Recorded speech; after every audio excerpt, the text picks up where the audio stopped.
How much time? 30? 30 seconds? I'm on right now. I don't believe you. Run. What?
A very good evening, Brew Crew.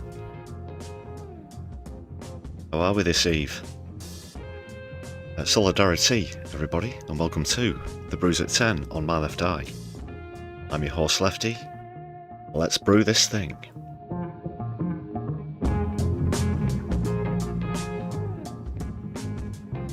Specs Bean Farmer, thank you very much for renewing your standard membership. Awesome to see you, as always, as well. So let's, in fact, begin by updating the total to 150. Solidari-Tea for that. And we've got Divinia in the chat as well, Idiosyncrasy. Joining us also, let's have a scroll. And Oliver as well. How do you brew? And all thanks as well, Idio, for another gifted membership, which takes us up to 151. A lovely start to the stream. What a fantastic audience. Thanks again, so please do big up Specs Bean Farmer, Idiosyncrasy in the chat, as well as... Wow! Divinia! Thank you very much for that as well. Is that right? 50? Look at them go. Look at them go there. I can see a lot of new names cropping up as well. Divinia, unbelievable, thank you very much. That takes us over 200 as well. Wow. Excellent. So thanks again, Divinia, Idiosyncrasy, and Specs Bean Farmer. First live stream of the week, off to a fantastic start. Let's update that total. Let's officially now take it back over the 200 mark. 201. And in fact, this calls for celebration, I believe. Can you dig it? Can you dig it? Can you dig it?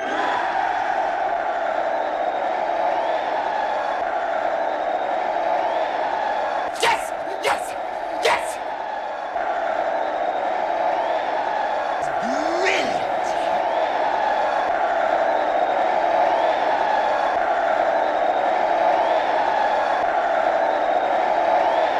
Have you had enough, Nazi? Or do you want some more?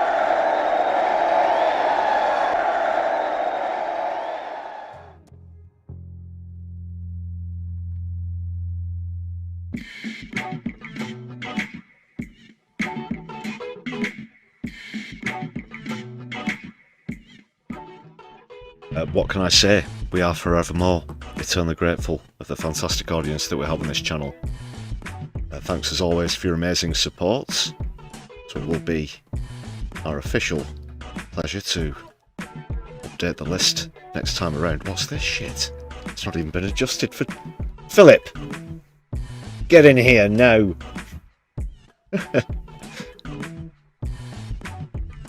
That'll do for jazz.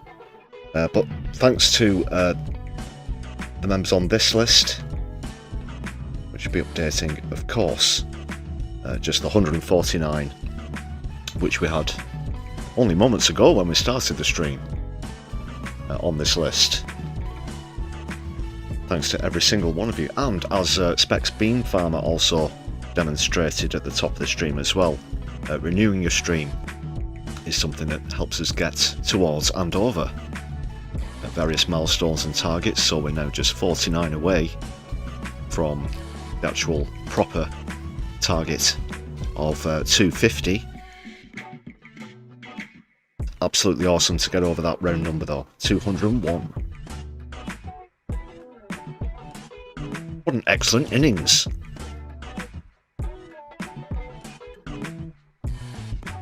Graham Turner's with us in the chat, nice to see you. Aid Trance, I hope I'm pronouncing that correctly. Nice to see you. Yes, politics and society, all from a left-wing socialist perspective. That's what you get on My Left Eye. Thank you very much, all of the members.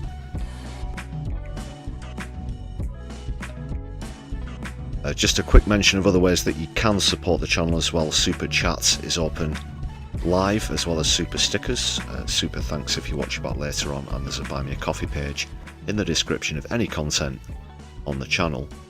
We would also be much obliged if you could help give us a boost by opening one of our most recent videos, that is non-live stream content, on your mobile device.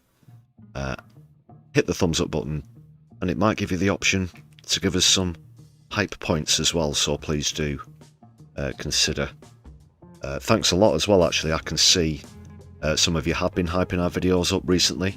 It's a very convoluted counting system, or accounting system I should say, with, 1,972 points on this, whatever it is. But I can see that a few of you have been hyping up our videos. Thanks again. I think that's just about all of the self-promotion out of the way, aside from social media, of course. Please do give us a follow on Blue Sky, if you will. We're also on Twitter and Mastodon, but preferably Blue Sky. At My Left Eye UK is the handle that you're looking for. Oh, in fact, I was supposed to mention this on the last two streams, but forgot during the members scroll. It's probably because I'm normally doing my mini sales pitch or self-promotion, setting the stall up. Plants McGee, nice to see you as well. But, well, actually, Plants McGee, not from far away from where Mark /Lard are, of course. Yeah, Mark Radcliffe and Mark Riley, legendary, former BBC Two. I think they were on a daytime slot, was it?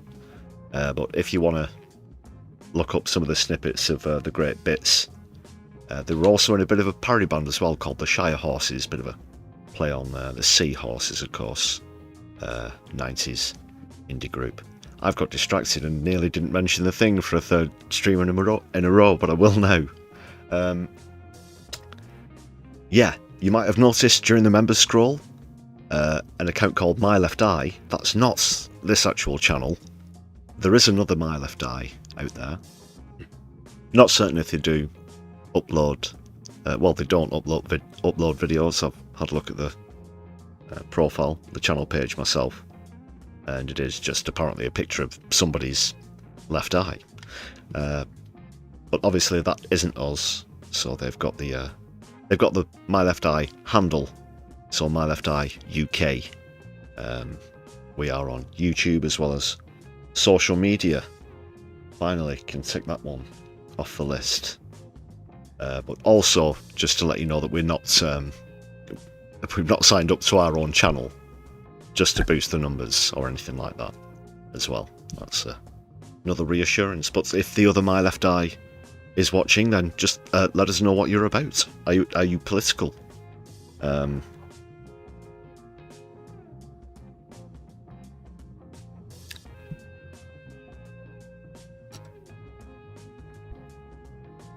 Okay, and it appears that some of the people watching live have received some of the gifted memberships as well. That's always nice to see. So great shooting, people. We have some pretty good marksmen watching as well. But Davinia just went full machine gun, I guess, and couldn't. That's absolutely fantastic. And is that another 5? Oh my goodness, Davinia, that's amazingly generous. Thank you very much. Lost for words. Another massive shout out for Davinia, please, in the chat, everybody. Big up, big up. Yeah, another 5. Let's add that to the total, 206. And setting a great example as well.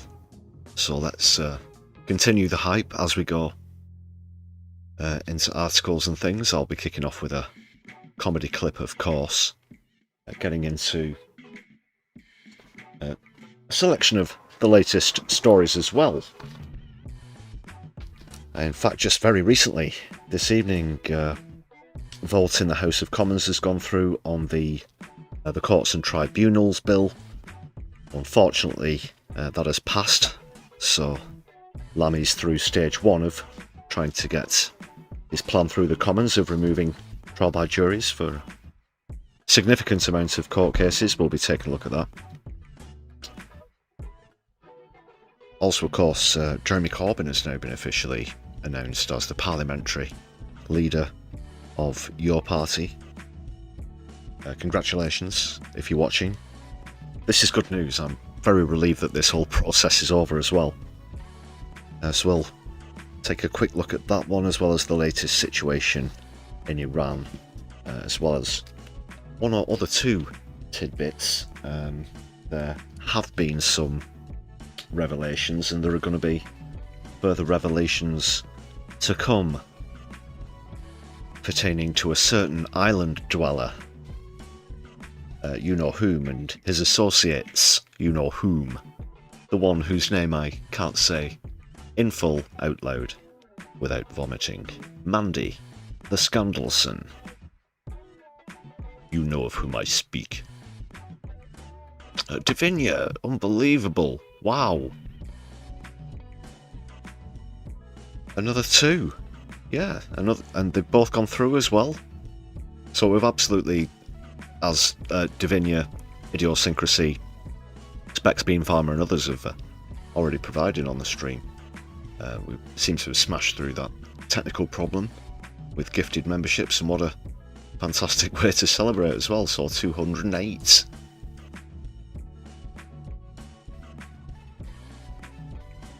So we only need another 42 to go, people. Let's see if we can get there on this very stream. Phil, you better get a 250 celebration video. Just quick, I didn't know.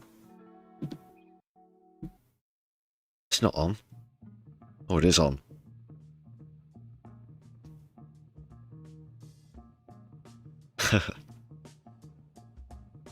We're prepared as always here on the channel. Let's get into things. And yeah, you're going to like this one as well, I hope, actually, because it's first viewing apart from the first few seconds for me as well. But suffice to say, given one of the other recent videos that this content provider brought out recently, that almost put me into a hernia, I'm very much looking forward once again to a first time watch with you, dear viewers.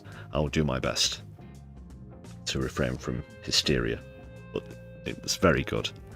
So it's the latest Intel lady video and her incarnation of Sarah Ferguson, aka Fergie, not the Black Eyed Pea one, not the former Man United manager one, the former wife of the former Royal Andrew Mountbatten Windsor Coburg Saxe-Gotha.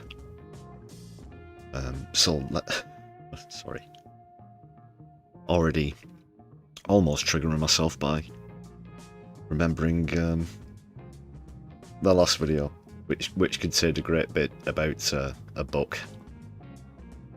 Was it? I can't remember which way around it is. I think it was A Magical Island with Special Friends. Yeah, that was. She does the voice very well. Intel Lady, there's already a link in the description of the stream. Go and subscribe if you're not familiar with this. I'm sure you'll love this, and there's a link there if you want to watch it back and check out other contents. Well, I thought it was best to do a little bit of an update because the last time I spoke to you, there wasn't a war on, you know. I have been staying at various friends around the Middle East, and I had stopped off somewhere, and the press found out, and they wrote this ridiculous article suggesting that I was sofa surfing with friends. Excuse me, but my friends offer me a lot more than a sofa. Ridiculous. And I offered them a toe. But no, that was just a joke. No, I don't do that. But I was getting sick of just staring at the same four walls closing in. It was so dreadful. So I took myself off for a well-earned bit of retail therapy. And I went over to my favourite shop, went to Gucci, a little Moochie and Gucci. Anyway, I had a mooch, and while I was there, this alarm went off, and I thought, I didn't steal anything, it wasn't me. Wasn't me. But it wasn't. It was an air raid siren. I never heard such things. And they said, oh no, you're going to have to go and shelter. And I said, where's the bomb shelter? And they said, well, we haven't got one. Just go in the storeroom.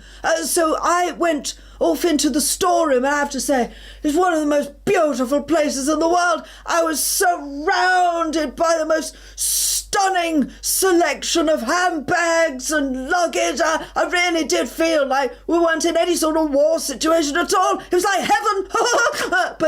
But anyway, so after everybody left, when the coast was clear, I was chatting away to the manager, and I said, you know, I'm just going between friends' houses at the moment. I don't have anywhere to go. And they said, well, you liked it so much in the storeroom, why don't you just move in there? And I said, really? And they said, yes, you can. So here I am in my little corner of heaven, as far as I'm concerned, surrounded by the most beautiful, gorgeousness of bags. I was very happy with it all, which is a good thing for me. I don't know how long they'll let me stay, but hopefully until all of this mess gets cleared up in the Middle East, because it's still going on, you know. I'm in a war zone here. It's very dangerous. But not just that. The press are not leaving my family alone. I mean, for heaven's sake, they will not stop printing ruddy stories about us and just going from just the most ridiculous nonsense.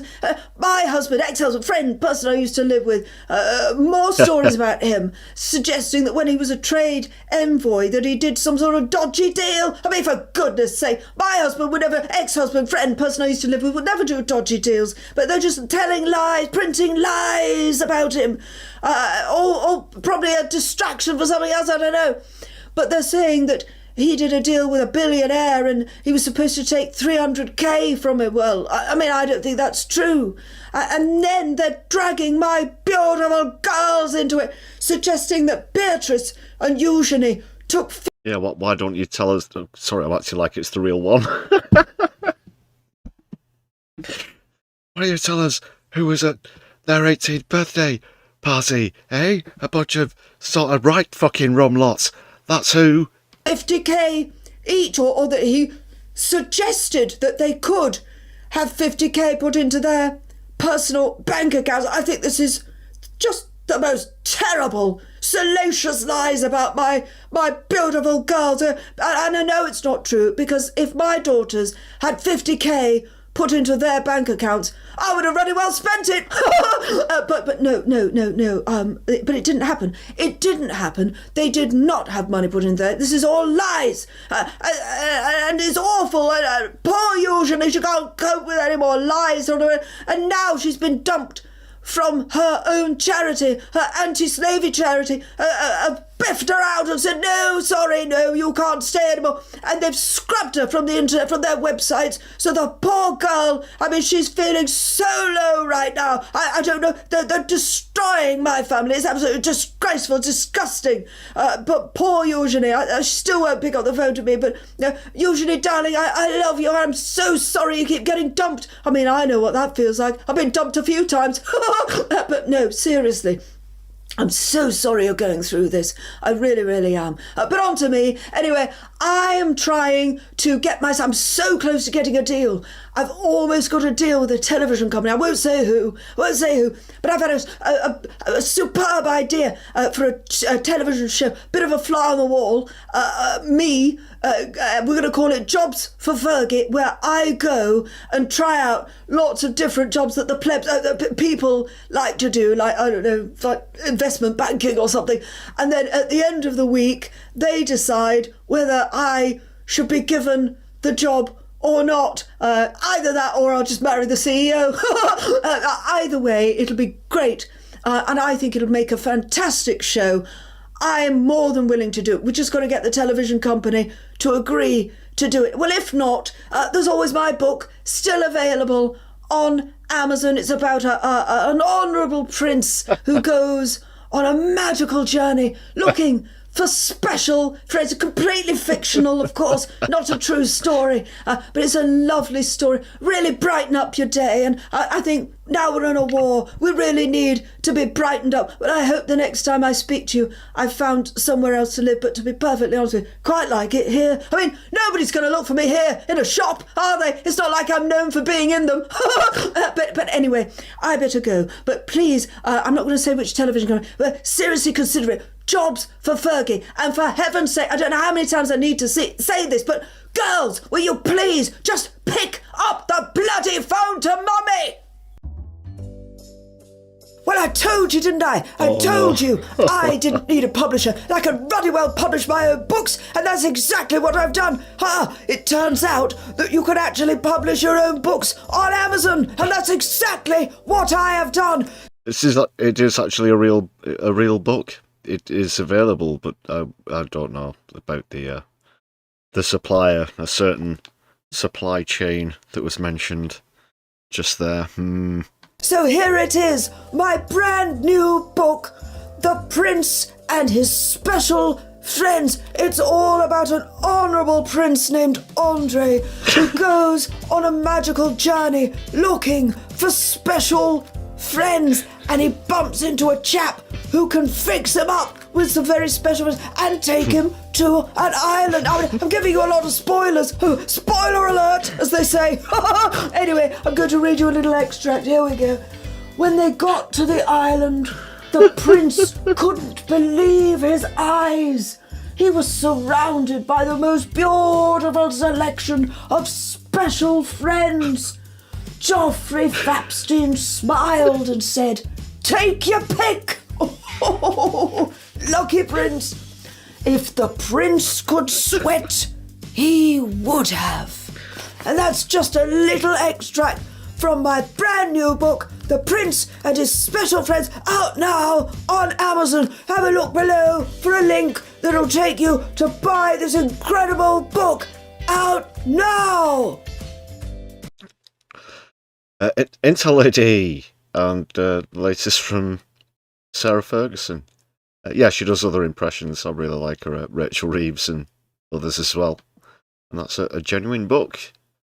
If you're interested, though, I'm not keen on the aforementioned supplier.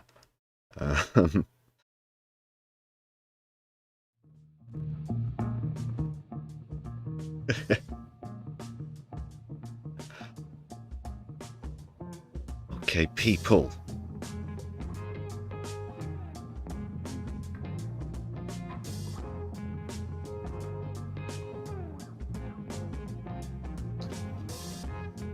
Let's get into matters.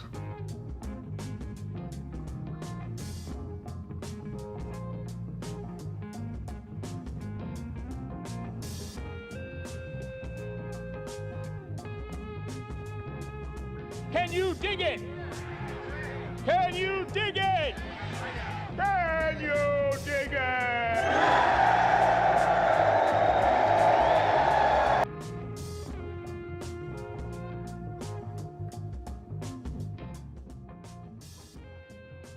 Well, unfortunately, as I said, top of the stream, David Lammy has for now got on his way by around 100 votes. The courts and tribunals bill has been put through. I'll get the article up first and then we'll take a look at a good clip from the debates that I think really best summarises it.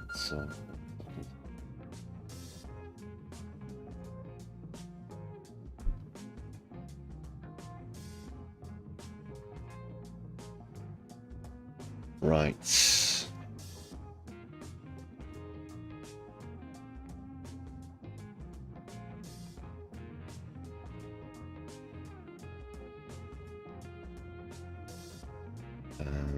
Okay.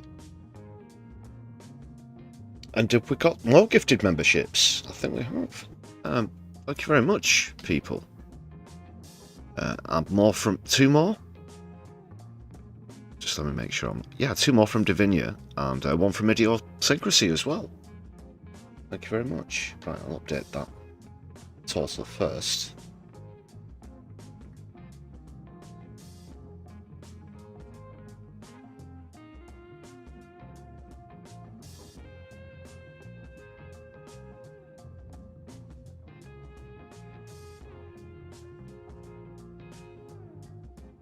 I hope you can see that's changed. It's... Bear with 1 quick second.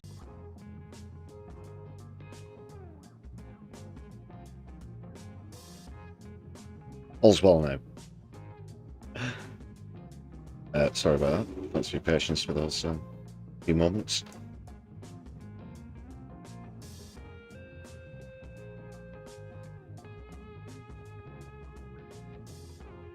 Okay.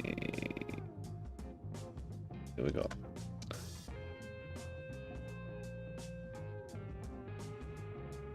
Of course, we've brought this up before on the channel. It's an absolute affront to justice. It was 304 to 203. So by a majority of 101, even though there were some Labour MPs that did oppose it. He's managed to whip up enough support.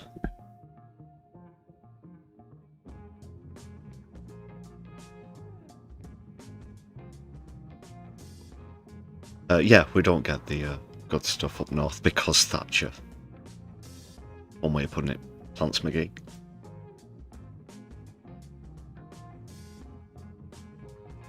It says here the reforms and Lammy himself faced a barrage of criticism in emotional speeches, with one Labour MP saying the experiences of victims of rape had been weaponised in the debate. That was Charlotte Nichols. There were many other enthusiastic testimonies as well.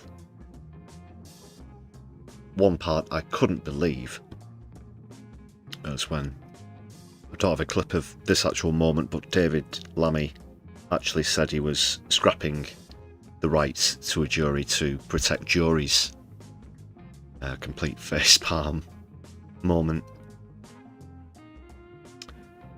But there will be a second reading. It's past the first hurdle, the first test, as it were.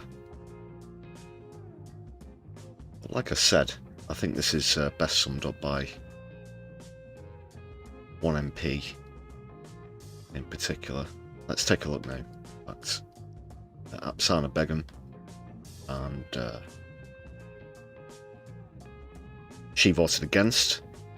Obviously, there were some who said they'd either abstain or vote against, who ended up, probably due to internal pressure, not following through on that promise. Shame on them. But Apsana isn't one of them. I won't go through the full list of who voted for, against and abstained on this particular one, not on tonight's stream anyway. But let's hear from Apsana. Madam Deputy Speaker, no one is denying that after 14 years of desecration by the Conservatives, the backlog in the Crown Courts is out of control and stacked against victims. But curtailing jury trials is not necessary to tackle it. There is no evidence that these plans will fix the problems in our criminal justice system, and the Institute for Government has suggested that restricting juries could save less than 2% of court time. It's no wonder then that thousands of lawyers have written to the government to oppose these plans. They do acknowledge, like many of us, that this bill does contain provisions such as the repeal of the presumption of child contact, which has been long campaigned for by many of us in this House, organisations such as Women's Aid and Right to Equality, and led by the incredible Claire Throssell, who joins us in the special gallery today. As well as making transcripts available from the Magistrates' Court, long campaigned for by Charlotte and the team at Open Justice for All, among others, and supported also by many of us in this House. However, Madam Deputy Speaker, when it comes to the proposals around jury trials and the curtailment of them, I have spoken to many victims of rape who feel that their trauma is being instrumentalised to undermine and restrict a fundamental cornerstone of our democracy, all for cost-cutting purposes. Of course they want reform of the criminal justice system, but they want it to be evidence-led. The value and the importance of a jury system cannot be understated. The House will be aware that I was cleared by a jury after a vexatious trial driven by malicious intent in 2021. Originally, my case was set to be heard in a magistrate's court. Now, I'm not saying that this would have led to a different outcome for sure, but the risks of miscarriages of justice for someone of my background, working class, Muslim, a woman of Bangladeshi heritage, would have been without a shadow of a doubt much higher.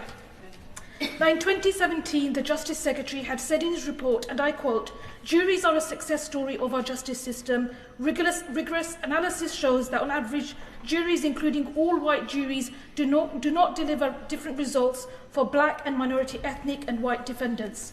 The report goes on, and I quote, "This positive story about the jury system is not matched by such a clear-cut story for magistrates' verdicts. In particular, there are some worrying disparities for BAME women of those women tried at magistrates' courts. Black women, Asian women, mixed ethnic women, and Chinese other women were all more likely to be convicted than white women. This bill will entrench structural discrimination, and I believe that the Justice Secretary knows it. Indeed, I'm also alarmed by proposals contained in this bill which seeks to introduce trial by judge for some financial and fraud cases, given that the Criminal Bar Association have highlighted that over 78% of barristers have said that it is important for juries to be able to evaluate complex evidence and prevent an overreach. The jury in my case, I'll give very briefly. I'm very grateful to my honourable friend for giving way. I've just looked at the recent stats. In 2025, ethnic minority circuit judges amounted to 67. Unknown was 42. White was 637. The very vast majority of which are men. What does she say about that? Well, my honourable friend highlights some very important and vital statistics that already show that we already have an issue in the criminal justice system, in our legal system, which we know doesn't reflect the wider diversity of communities at hand who experience and go through the criminal justice system. I was mentioning, Madam Deputy Speaker, that the Criminal Bar Association have highlighted that over 78% of barristers have said that it's important for juries to be able to evaluate complex evidence and prevent an overreach when it comes to financial and fraud cases, and that the jury in my case considered evidence, in my view, quite necessarily over 8 days. We also know that the majority of women in prison are survivors of violence against women and girls, with nearly 70% of women in prison reporting having experienced domestic abuse. They are less likely to have been tried by jury because they are more likely to have been in a magistrate's court facing offences that are either way offences which could have been done and considered. A good question in the chat, Graham. It's quite difficult to discern the exact origins of juries or a sort of court system, trial by jury, but certainly in this country it's been around since the Magna Carta. It is obviously that wasn't the first creation of a jury system in the world or within history, but as per the origins. But yeah, Sharia law is one of the systems that comes up around that area, that King John era, biblical times, of course. By a jury. I am very, very worried and concerned that the proposals in this bill will result in more victims being jailed. And this really does matter. 3-year prison terms are life-altering sentences that could now be handed out by a judge. The government has no mandate for this, a decision of such magnitude, but it wasn't in the Labour Party's 2024 manifesto. So instead of restricting jury trials, I urge the government to invest in and fund properly our criminal justice system to address the issue of court backlogs.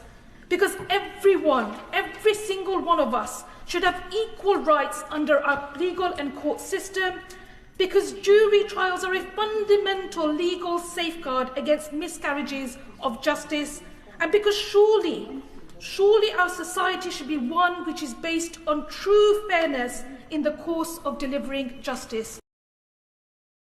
It should, and David Lammy wants to flush something that we've had since the 13th century right down the drain, right down the toilet. Unbelievable. Just thought that was a really well put part of today's debate session. I didn't manage to catch all of it, only various parts.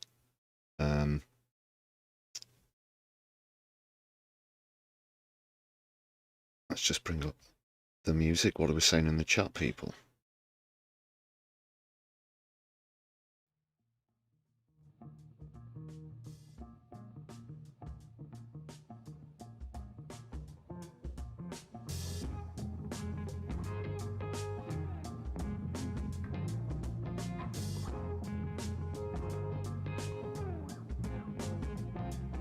Yeah, I agree, that was really well said. From Apsana. Excellent stuff. Yes! Yes! Yes!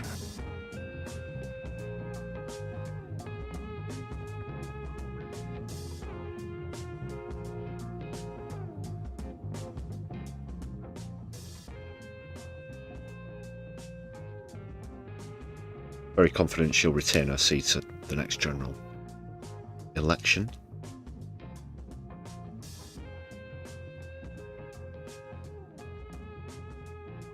Just a quick reminder, people, make sure you've hit thumbs up if you just joined us on stream, or even if you're watching back later on.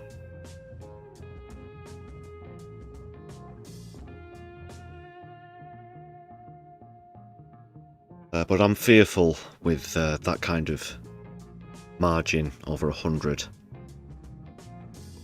about what this means. It shouldn't just be seen as a formality,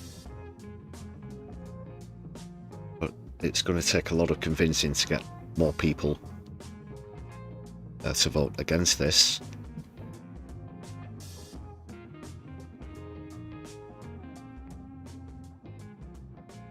And it's easy to think that the vast majority of those who would already did today.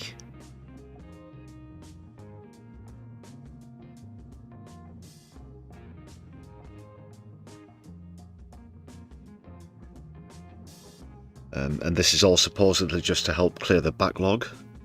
That's a load of bollocks. It's trying to ride roughshod over our rights. Especially concerned about, of course, protest rights. These are some of the trials that David Lammy wants to seek to exclude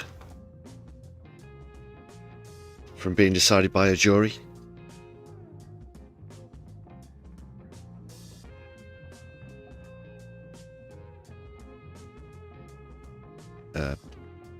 Yeah, despite numerous arrests and court appearances, convictions, acquittals, and etc. I've never actually faced a trial by jury myself. I do know a great deal of people who have, and many of them have been spared prison by the same conscious decisions of juries.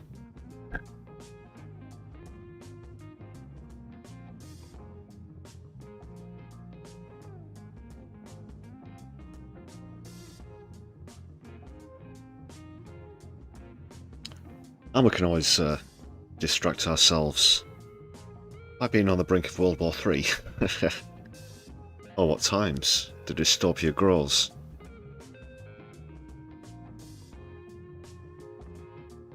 And on that note, actually, we'll move on to the latest in Iran.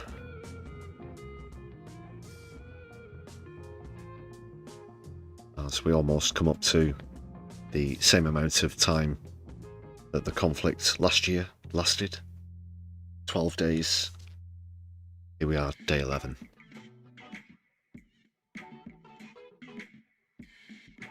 Yeah, let's see what's happening, people.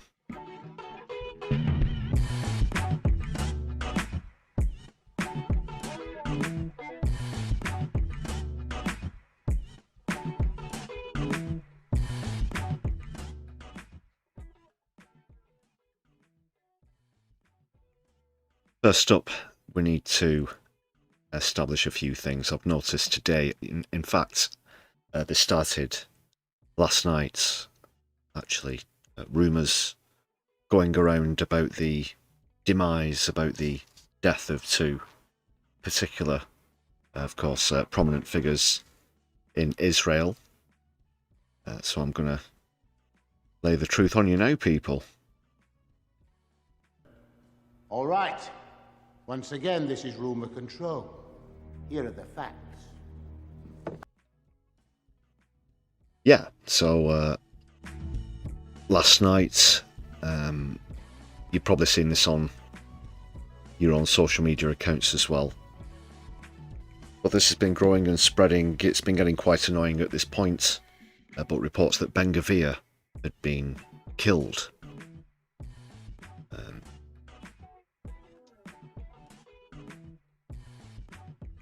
Sure we're all aware of who Ben Gvir is, but He's an asshole, sir. yeah, that is pretty much turned out to be debunked, although it's been confirmed that his house was on fire. There were also some reports going around that he'd been involved in a car crash. Some people then began to speculate that he might have crashed his car, or his car might have crashed into his house. A lot of stuff was flying around, but unfortunately that turns out not to be true. Believe the car crash bit is right. He might have been injured, but I've seen some pretty big accounts with some pretty big large amounts of followers spreading this sort of stuff around, and it's really not good to do that unverified, creating that sort of hype. And the same goes for Benjamin Netanyahu as well. He's an asshole too, sir. Gun is made first class. Philip ass. Reports today that nobody'd heard from him. Essentially, he'd gone AWOL, and or the fact he'd been killed. That's again turned out not to be true. He's been trying to disguise the fact that the country is on its knees. Well over 1 million people have been in bomb shelters for almost a full day now. Shops are closed, industries closed down, infrastructure. That's not, of course, counting the absolute pummeling that they've been taking with airstrikes and drone strikes, etc. So he went on a bit of a propagandist publicity tour. He spent a lot of time in the air as well. Of course, he chickened out and flew out to Europe as soon as this all started to heat up. And yes, it's been said he spent a lot of time in the air. He sought refuge in Germany, of all places now seen to, embarrassingly, out of some sort of historical shame, to,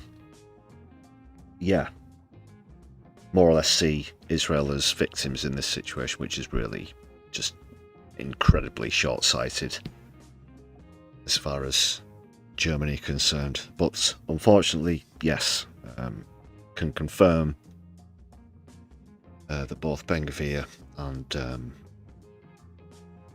Benjamin Netanyahu both confirmed to be alive, despite the rumours.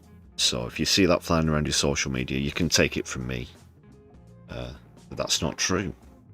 Unfortunately, you would have known on this stream by now, I think, as well. Yeah.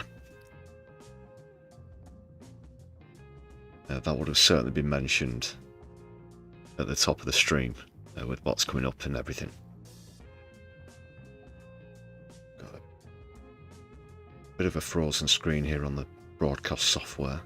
Just bear with again for a couple of seconds. Fortunately, this is out of our hands, people.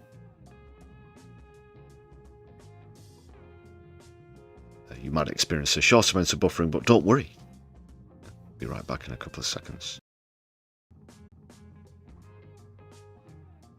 Shazam. Right, that's better. So that's pretty much it for Remote Control. You should have had the video first time round. And now you can have it. All right. Once again, this is Rumour Control. Here are the facts.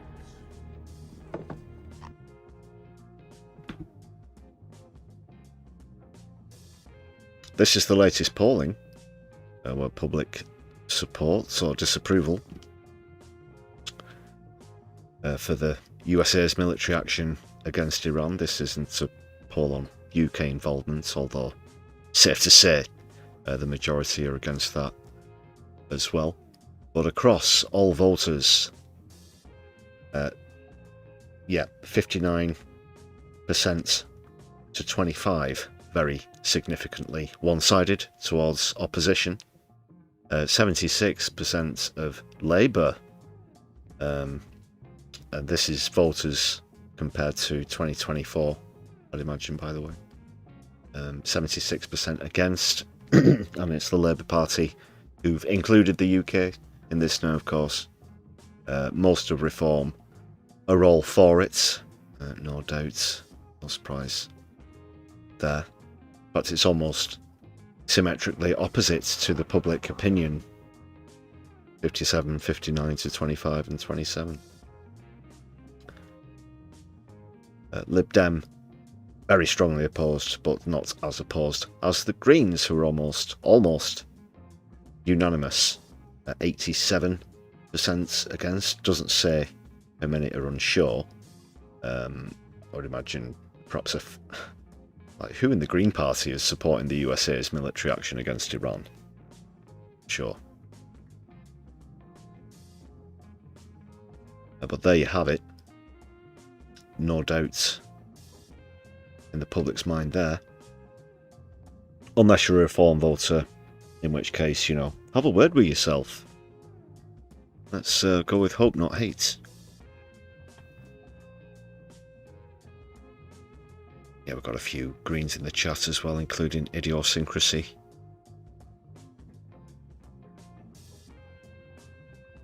Just as a reminder, I'm not personally a member of the Greens or your party at the moment. Be coming on to your party a bit later in the stream, of course, with the election of Corbyn as the parliamentary leader. I'm quite pleased, / relieved as well, actually. I'll get on to that in a bit though. So I've got some more footage here from some of the latest suppressed footage from Tel Aviv. Of course, you get a 5-year. The charges, that is, come with up to a 5-year prison sentence for posting videos like this on social media.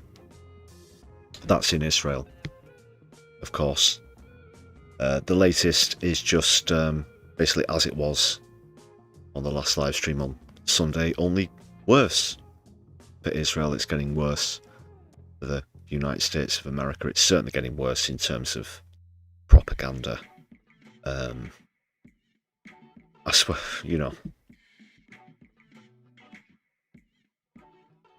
they just keep winding up the Lise Doucette machine, and she keeps pouring out, and it's not news, it's just saying what officials have said, a repetition of official statements and speculation. And one thing I really hate about mainstream political reporting, especially recently, and you have to bring people like Laura Kussenberg, Chris Mason into this conversation, well, is when they talk about, you know, atmospheres in the room and all that, as though that, you know, does such and such a person look or feel confident, da. And it's all filler, it's just bullshit. They've got to say something. Nothing is ever substantial, it's just regurgitation of, yeah, such and such officials say this and such officials say that. Can you not just point a camera and say what's going on? Oh, of course, no, you can't in Israel, because then be showing just how heavily it's getting pummeled. Take a look at this shit, people.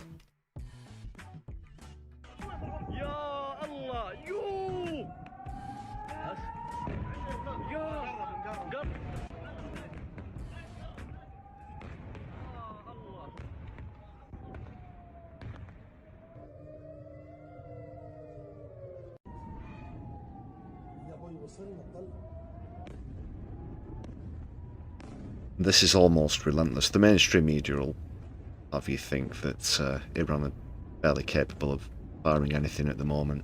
Quite the opposite's true. Radar systems in Tel Aviv, other defence systems, the whole Iron Dome has collapsed at this point. It started off being woefully incapable and inefficient, and now it just isn't there. Basically, Israel are sitting ducks. They thought that they were, of course, impenetrable with the Iron Dome. So either it's probably due to a combination of shit outdated tech, but it has been taken out again by drones that cost a fraction of the price that these $1 million missiles, $1 million a piece, are costing America. They're throwing $1 billion a day into this thing.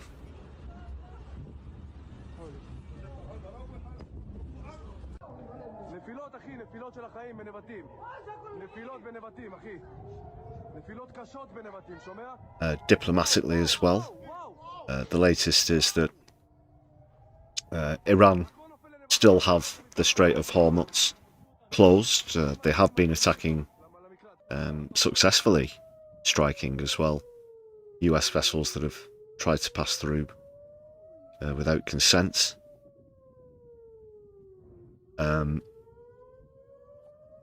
they've decided it's going to be them who make the decision as to when this ends. They've made various demands, some pertaining to the removal of US and Israeli ambassadors, for example. They've also said that they will continue strikes like this until every single IDF soldier is withdrawn from Gaza.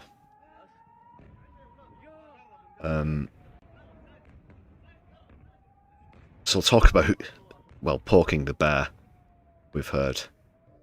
I saw one really good analogy earlier, is that when you do poke the bear, you can't decide when it goes back to sleep afterwards, as we're seeing here. So I'm sure you know, people, but this just goes to re-emphasise how woeful the mainstream media in the United States, as well as here in the UK, are. It's the complete opposite. True, and they're too busy toing and froing, umming and ahhing over the end goal of what it is that Donald Trump might want, as though they shouldn't just be completely aware, as we all are, that he hasn't got a fucking clue what he's doing. I'll just leave this clip playing in the background. But like I said on Sunday, he thought as soon as they took out the Ayatollah, that would be it. He thought it was some sort of Lord of the Rings rules, you know. Take out one and they all just automatically fall, like it was even at the end of, well, spoiler alert, nearly said another fictional franchise there as well. But I'll just leave it at one, just in case anyone here hasn't ever heard of Lord of the Rings. But alas not. They have chosen their own leader. Donald Trump thought he was going to be choosing the next leader. If you need any further evidence that he doesn't know what he is doing, this time yesterday, there were statements coming out that he was more or less saying it was almost over, things were coming to a close, and then today, Hegseth, I think it was, went on TV and said that this would be one of the hardest hitting days ever. So direct escalation, contradiction, they're both saying different things. Hegseth is saying that it could go on for quite a while, whereas Trump wants to try and reassure people that it's over soon. Again, I think a lot of that's down to trying to quell the reaction on the stock markets, price of crude oil going well over $150 a barrel. At one point, I believe it's now come down to 77. That's still higher than it was before all of this began, but significantly lower. And they'll try and probably gloss about that as well. Look, I lowered the oil prices. Yeah, after you drove them up with an illegal war. But we are going to come on to the latest about that attack on the school as well, which happened towards very early on, a week and a half ago, at the start of all this. You'll have seen perhaps far-right accounts trying to claim that it was actually a failed attack by Iran. Also insinuating that missiles are fired from schools as they do so.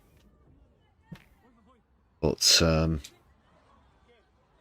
yeah, making spurious claims online. Oh, it couldn't have been the United States of America. Oh, heavens no. They were trying to fire a missile and it went wrong and just landed back down a short way away from where it was launched. It's absolute bollocks. So we're going to take a look at that after it's just the Beeb verify thing, but this is after a clip from, it was one of today's political panel shows. Jeremy Vine, I'm not a viewer. This is just a clip that I've picked up just to be clear. I think he's pretty crap as well, but for some reason he's decided to dig up Anne Widdecombe, of all people, for her 2 cents on all of this, especially pertaining to the United States of America's cowardly attack on a school. Which, by the way, before I forget, there were military facilities close to where the school was. However, they'd been evacuated by the Iranian forces some time before America chose to try and strike them, and they knew full well that the school was there. I'll leave it at that for now. I'll just play the Anne Widdecombe clip, and then I want to come on to another couple of points just about this specifically, because let's not forget, was it almost 170 people were killed, most of them children.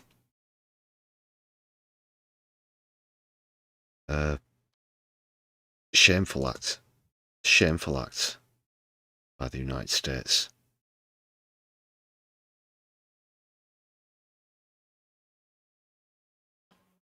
Apologies, I'm not sure who the guy who's making this point before Anne Widdecombe comes out with this clanger is. He's doing a good job of illustrating the truth. And there's just one thing that dusty old Anne just won't let slide. But it seems that she's been locked in a box for 25 years, or however long it's been since she was relevant in politics. If this were done to Israel, what we'd rightfully be hearing is about what those girls were like as people, as humans. But that's because Israel are traditionally our ally. I know that's in doubt now. Iran are not. But how disgusting that we're allowing... What? As if that excuse... what the fuck? Oh, right, okay. Well, yeah, let's just leave them dehumanised then. Let's not talk about the human aspects of this, which he's trying to point out. And yeah, if this did happen here in the UK, we'd be seeing the faces all over the news. Oh, they like, you know, these were their favourite films, and they liked pizza and ice cream, whatever. That is what we'd be hearing. Absolute non-stop tugging on the heartstrings, and then you get, you know, Lise Doucette. I don't know. It feels like I'm piling on Lise Doucette, but she's the international chief editor, whatever, so she's all over this sort of stuff at the moment. And she's like, yes, some girls died in a school or whatever. But when you're trying to figure out, you know, the true origins of a really weird mixed accent, and then just moves on to the next thing. Oh yeah, some girls, instead of pausing and all of the, but it's complete double standards. But Jeremy Vine just happy to watch. Oh yeah, but they're Iranian. What a piece of shit. It's okay. They're Iranian. We're not supposed to be their friends. These are girls. Or they were. And now they're fucking dead. Have a heart, man. Jesus wept. And that to get in the way of young girls being murdered in their school. I don't think they were murdered. How do we describe it? I don't describe it as murder. So if a missile comes into a No, school... a murder is by definition deliberate. God. You just had to come... You can't say that they were murdered. Oh, God, it sounds like someone fucking... Sounds like a goose. If a missile comes into a No, school... a murder is by definition deliberate. A murder. Not a manslaughter, a murder. What, so America accidentally launched some missiles? They knew that there was a school in that area. They knew the part of the city that they were trying to attack. They should have also known that the military facilities in the area were empty as well, so it was a useless endeavour in the first place as well, which is one of the, you know, most insane things, one of the dumbest things about this as well. And again, if it were the other way around, people, I want to say people like Anne Widdecombe, but she's uniquely fucking ridiculous, would be shouting murder, you know, from the rooftops. But again, she doesn't want to humanise this. She doesn't want to acknowledge that so many young girls lost their lives. And hope that she'd say this sort of thing to their parents, the grieving parents, now whose lives have been utterly devastated by that attack by the United States. And people like Anne Widdecombe here will probably still wonder why Iranians have it in for the United States of America, why they have it in for Israel, and why they have it in for the United Kingdom of Great Britain and Northern Ireland. Why aren't they just giving in? Oh, it's not murder. That's deliberate. They were murdered. How do we describe it? I don't describe it as murder. So if a missile comes into a school... a murder is by definition deliberate. A murder, not a manslaughter, a murder is by definition, in law, deliberate. What a crooked old fucking bitch. I do not think they were murdered. I'll take I think that sort of emotional language doesn't actually... Having emotions is bad. Let's not have emotions. Help. It doesn't help. Yeah, it doesn't help with a shitty narrative. God. But why? Why is she on this fucking panel? What was the last position that she held in the long ago? This must be like, what, 20 years ago? Jesus Christ.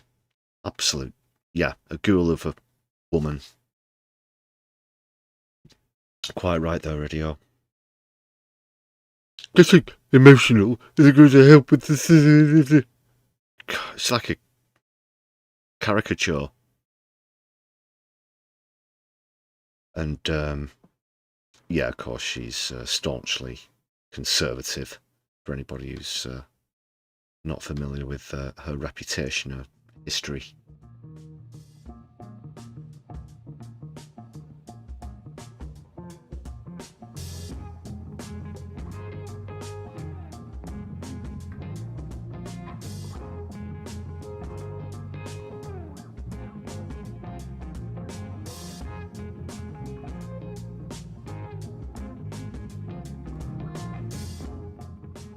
Yeah, I'm in stunned silence there.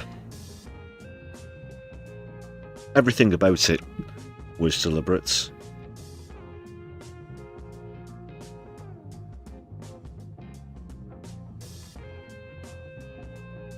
And even a broken clock is right twice a day. One of the most frustrating things as well about BBC narratives in particular on this whole Iran thing is a lot of the BBC Verify section is actually very good and reliable, but it's as if their own political correspondents don't watch or see BBC Verify at all, and are just happy to, you know, regime this, regime that, such and such as this.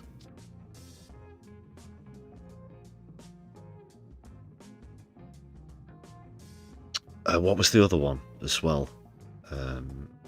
Yes, now that Lebanon are in this proper, Israel have been attacking Lebanon. There have been over 400 people killed there. I think it's going on 500 actually at the time of streaming. Yeah, exchanges of fire, but also talks of a ground invasion,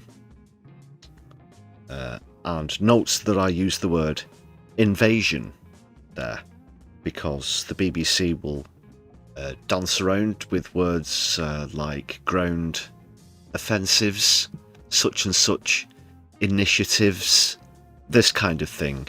They will say every word under the sun except for the word invasion, except for the thing which it is. We all know it's no accident. Of course, that's part of BBC and other broadcasters. This isn't exclusive to the BBC, of course. But just because we're going on to a BBC piece here, that is one real thing that gets me. So yeah, how about watch your own verification videos and actually use the right adjectives to describe things. We want the truth. We don't want a narrative. And this is actually a different presenter from Ros Atkins, who's sort of one of the main ones on BBC Verify. Apologies, don't know the name of this reporter, but Anne Widdecombe could certainly do with sitting down and watching this. One of the deadliest strikes in Iran was on this primary school in the southern city of Minab on the 28th of February, the first day of the war.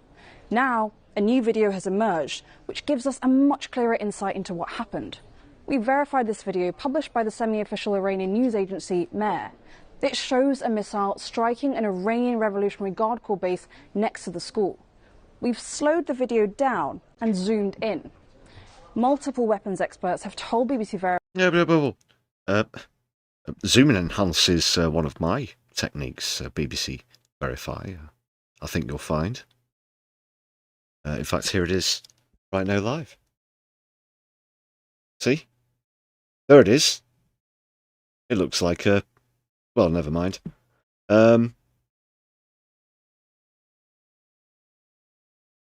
Just be careful there. With the zoom and enhance, I'll let you off. Just showing up Anne Widdecombe with this thing, but I might have to prepare another email. next to the school. We've slowed the video down and zoomed in. Multiple weapons experts have told BBC Verify that this is a US Tomahawk missile. And it's worth saying Israel and Iran do not have Tomahawk missiles. Do women have Tomahawk missiles? Hannah, do women have Tomahawk missiles? I just want to ask you something. Hannah, do women have Tomahawk missiles?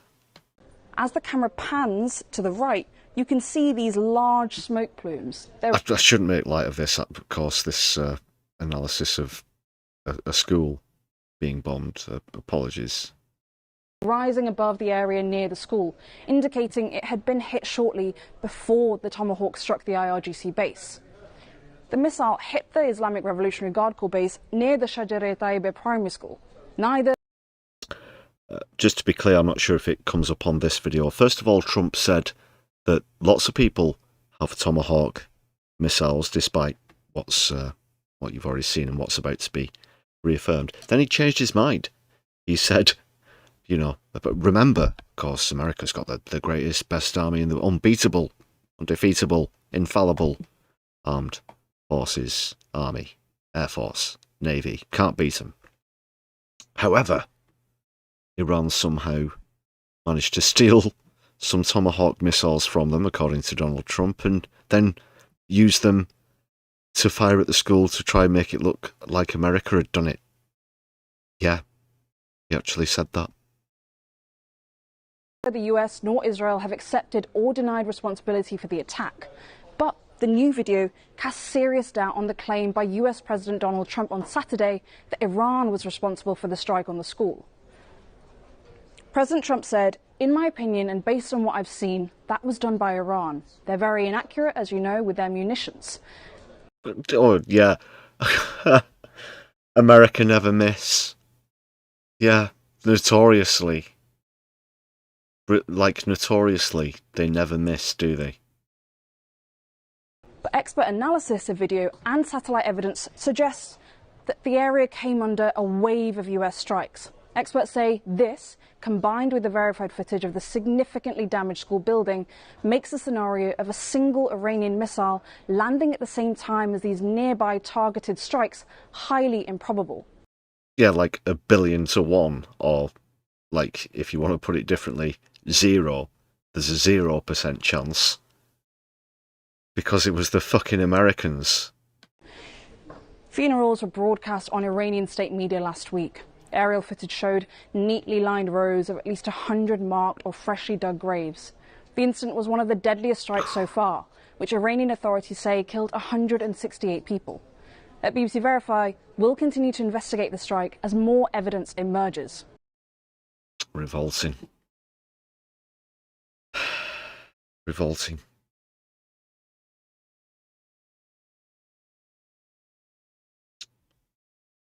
Up next, I know I've played a couple of clips of this Iranian spokes recently. Of course, Mohammed Morandi, but yeah, always worth a look because he's always on point. This time, he's taken on a Sky News journalist.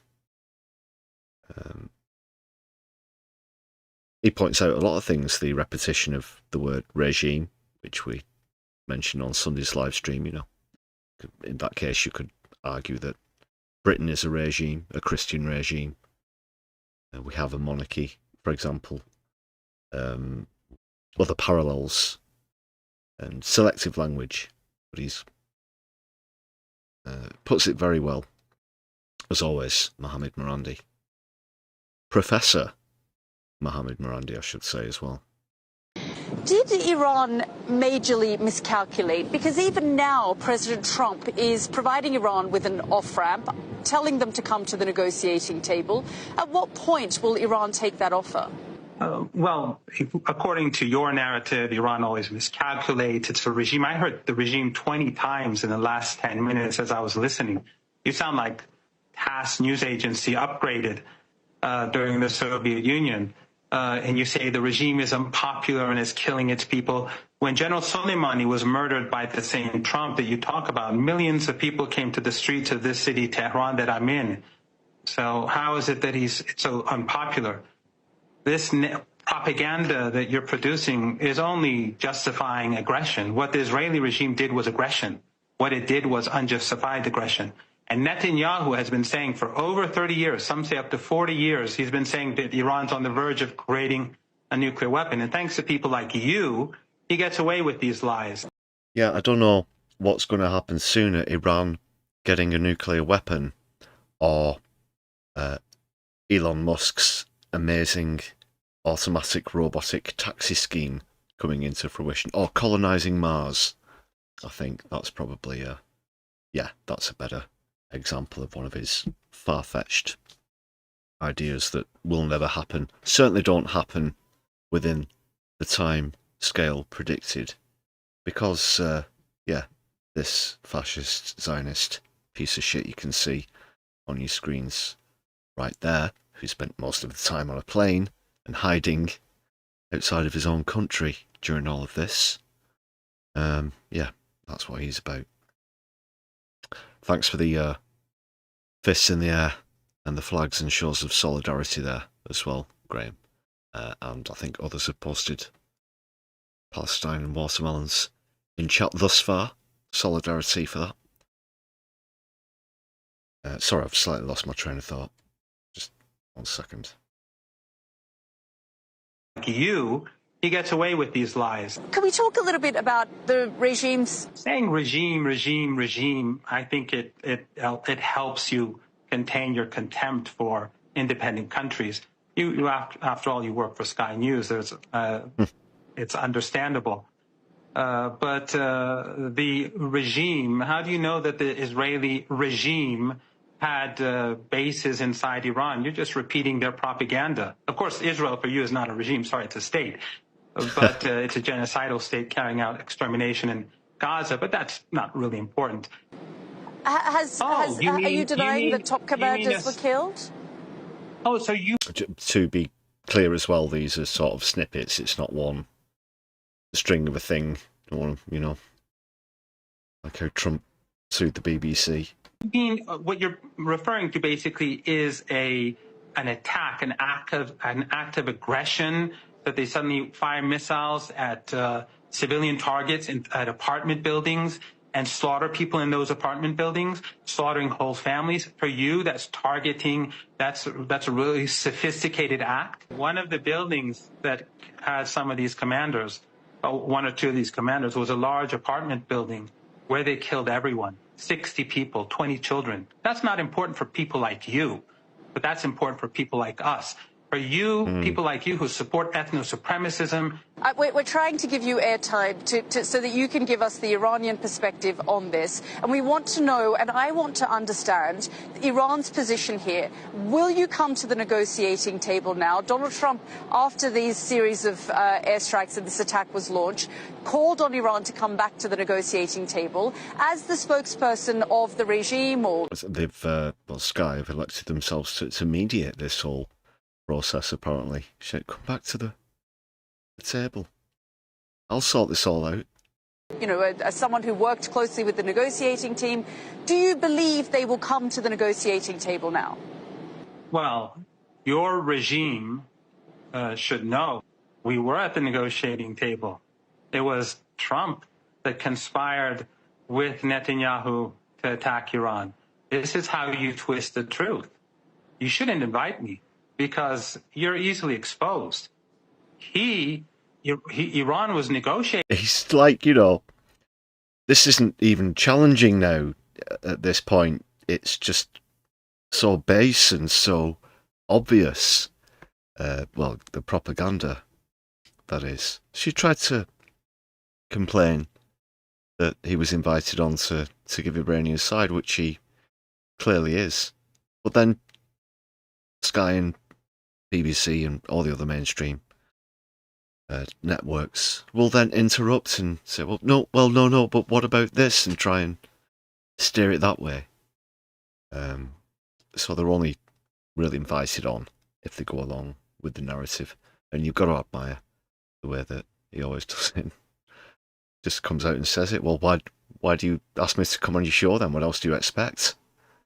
A lot of you viewers will be familiar with Mohammed already, but surely the BBC are. It's almost as though they don't know what he's like as a spokesperson.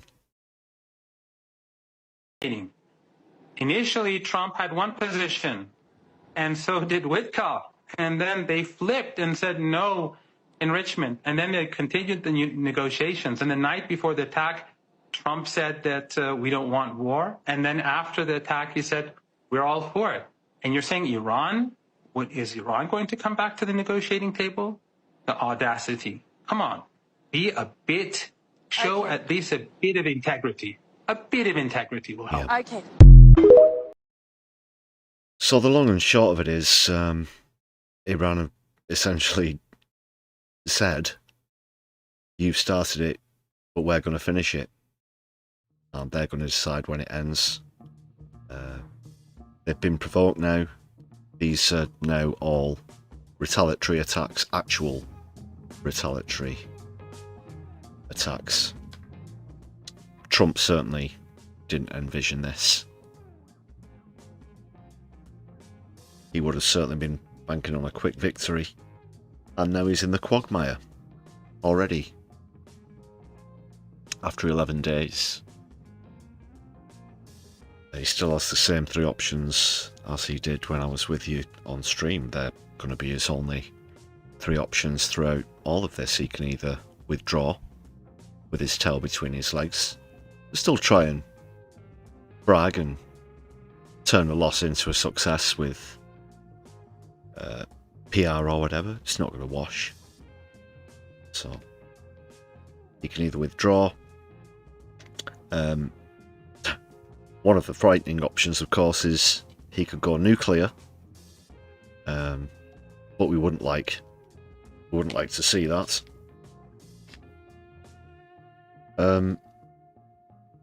Yeah, or he can agree to negotiate, but that's not going to happen now. We know that that's more or less ruled out. So, what does he do?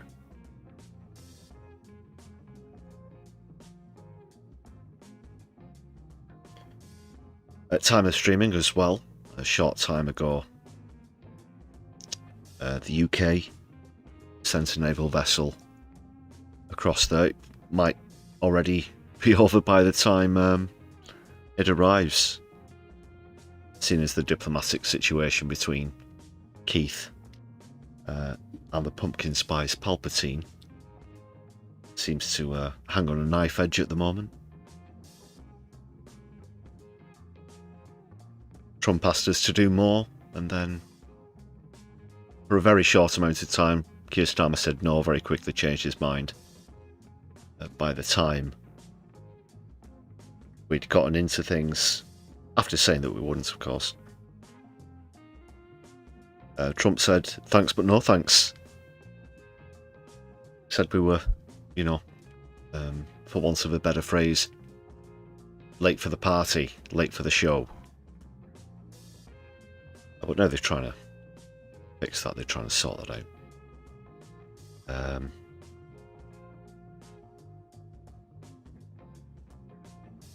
What a time to be alive. Yes, of course, there are two, actually. Good point there, Plants McGee. HMS Dragon is the one that most people have been talking about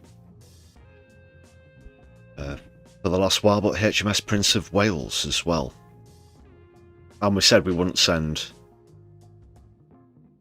aircraft carriers, for example. I think Keir Starmer still thinks that he can try to spin this as not being involved. We're not... what can you use as a metaphor, as whatever, you know, it's essentially there are an abundance.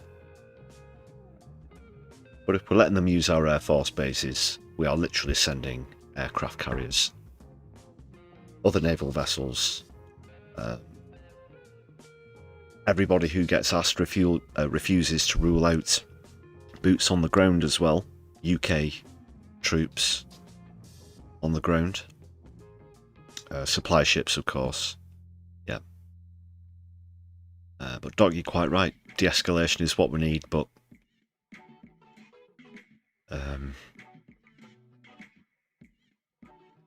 we're expecting that to happen from Donald Trump at the end of the day. No. God. He's going to get us all killed. Keith as well.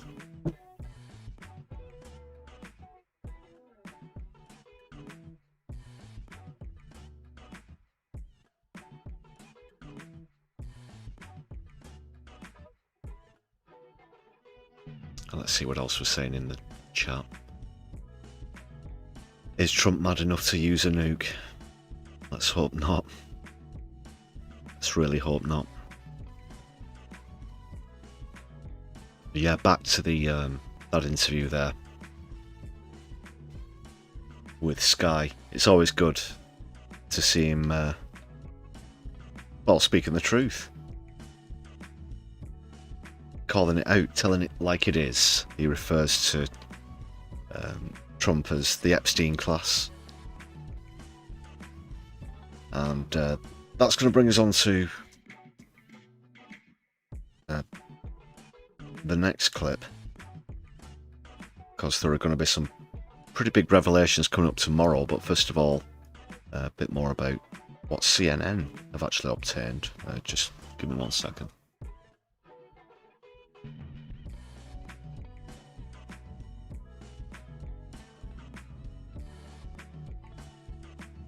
Shut the window there, it's stormy here in Manchester.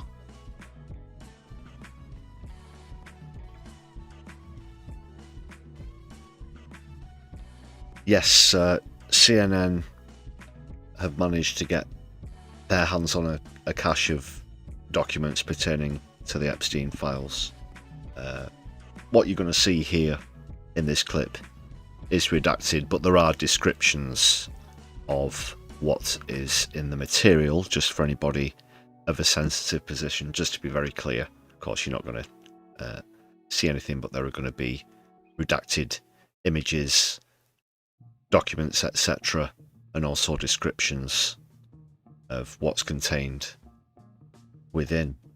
Also, many of the victims have said that they're going to compile their own list because basically they're sick of what the government have done or not done in terms of releasing all of the files in the original forms unredacted. So that's going to become, let's see what CNN got first. Just again, a warning for anyone of a sensitive disposition. You might want to briefly mute or whatever, because it is shocking, and there are said to be some even more disturbing things, including video footage pertaining to Donald Trump about to be released as well. Tonight, a CNN investigation revealing unredacted videos of young women, including at least one minor who says she's just 15, posted by the Justice Department as part of its Epstein file release. The videos showing women's faces and bodies unblurred, in some cases in compromising situations. MJ Lee is out front. Unredacted videos of young women that CNN has censored here are among the millions of Jeffrey Epstein-related files released by the Justice Department.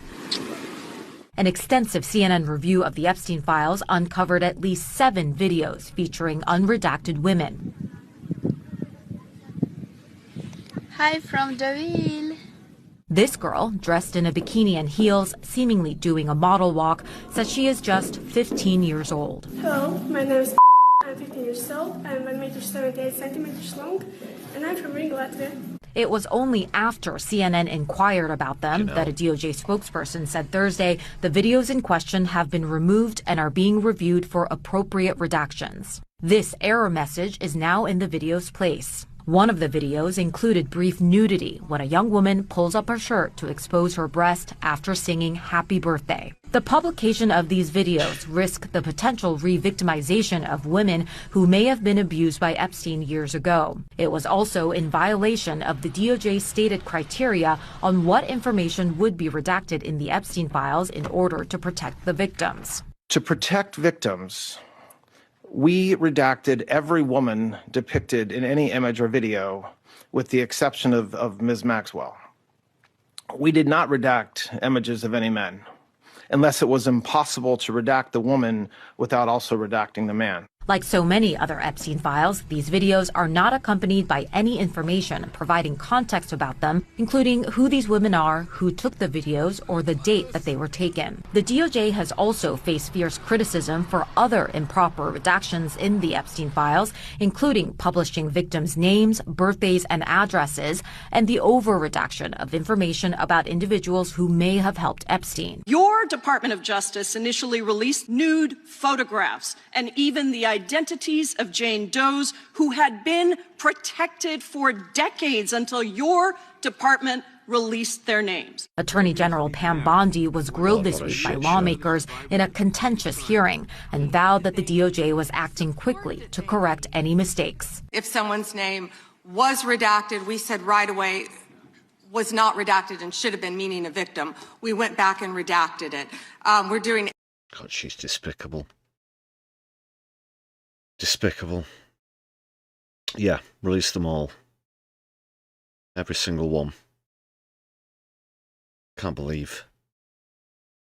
Well, the victims can't believe it either. That's why they've taken matters into their own hands. And we're certainly going to see some interesting names come up. That's going to put the cat amongst the pigeons. They've run out of patience. Because some of them have already been waiting decades for justice. Most of them have, in fact. And what people like Pam Bondi have done to try and protect that piece of shit is just absolutely abhorrent.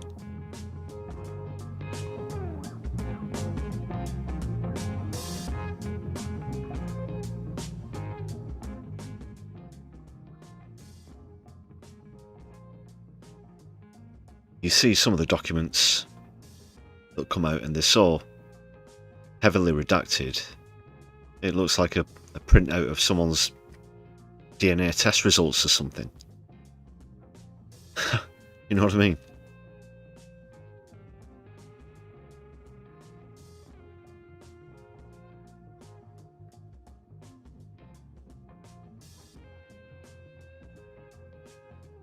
but also pertaining to one individual whose name certainly comes up a lot in the files.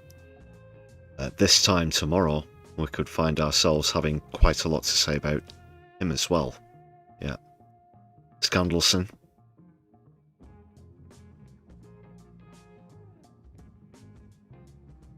Former ambassador to the UK, of course. The document dump happens tomorrow. Unfortunately, it happens after PMQs. It's going to be sometime in the afternoon, as you're about to hear in this clip here. So he's certainly going to be on the block tomorrow. It's kind of strange. Obviously, we're going to see the full, well, a lot of the truth of the matter. It's not going to include WhatsApp messages, I think they say in this report here, but certainly a lot. Enough to, well, could you shame him any further? But yeah, certainly enough to shame him more than he already has been. But also, there's going to be a lot of disturbing things in there. Yeah, it's very strange.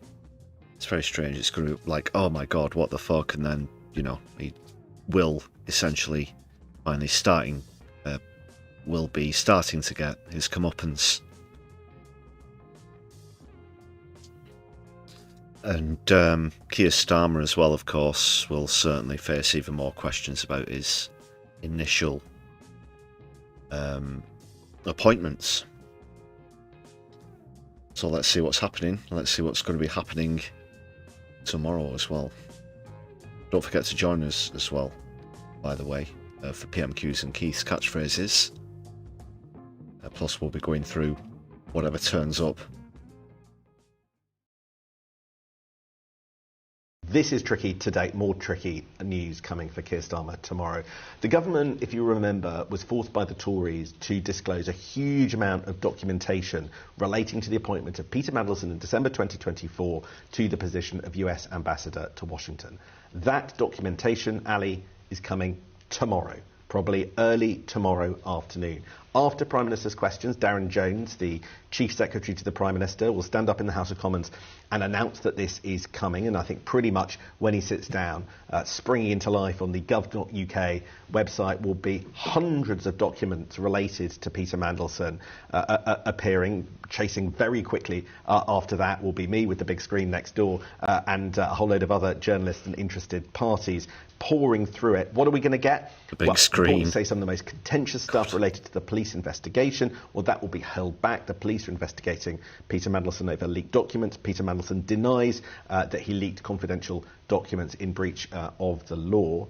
But I also think that we will get potentially stuff that talks about, maybe even in unflattering terms, the special relationship with Donald Trump. It gets internal documents disclosing the government's private state of mind related. Is it going to be Andre the bear and Joffrey the rabbit on the special island? Into sensitive diplomatic matters. Magic. Look, Ali, nobody's documents, nobody's internal documents, when placed in the public domain, ever finds them that flattering. We're not, as far as I know, going to get WhatsApp messages tomorrow, the private communications that really would, I think, blow things apart. But even private emails, I think, run the risk of creating difficulty, further difficulty in the UK's relationship with Donald Trump at this already perilous moment. They risk revealing... Look, end of the day, special relationship equals Starmer as a poodle. That's the way it's always going to be. Might be, I don't know, slightly disobedient, but at the end of the day, Trump and Netanyahu, in one way or another, have got the goods on him. And you could see that in the announcements when he said that he was changing his mind very quickly again, and deciding to let the US use our Air Force bases, and now sending in aircraft carriers. It looked like the room was 40 degrees Celsius. Just absolutely under pressure. You can certainly see that it's a man under duress. Certainly, look, despite what I say on the channel, I know that Keir Starmer is not an unintelligent man.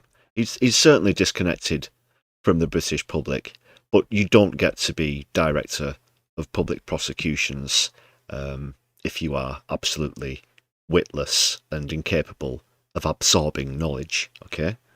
Within the realms of the law, of course, he certainly is capable of that.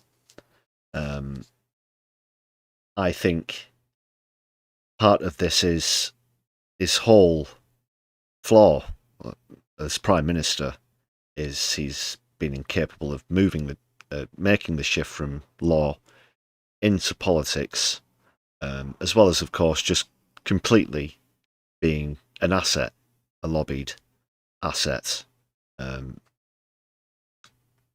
Not that I'm forgiving in any sense of anything that Keir Starmer has done, but you have to acknowledge in some senses he will be going against his,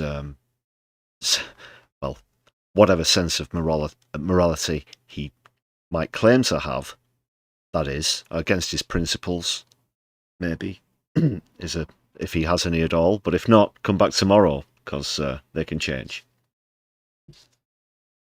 But you can see that he knows this is wrong. You can see that he knows that this is wrong. He must certainly know that it's illegal, but he's being forced to anyway. We don't know the exact details, what threats have been made or whatever.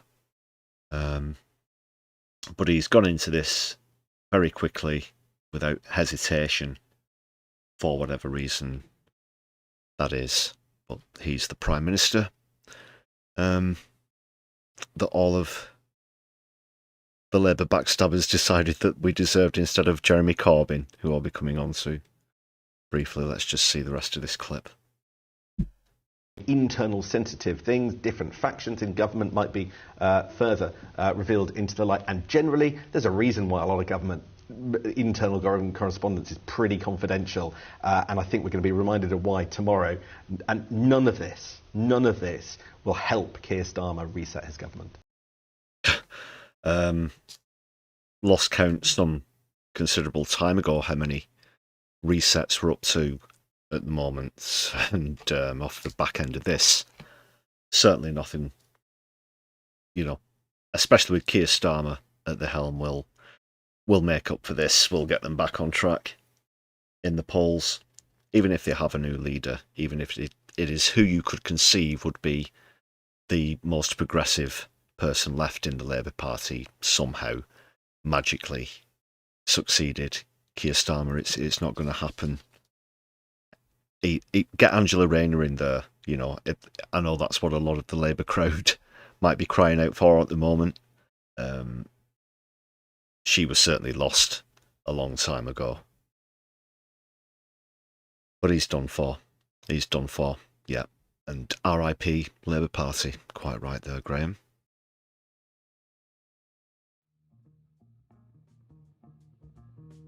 There's no way back from the least popular Prime Minister in history, moniker. A point as well, was a bit of an insult to poodles, because poodles have morality. Yeah. Nothing wrong with being a bit snarky towards Trump or Starmer, by any means.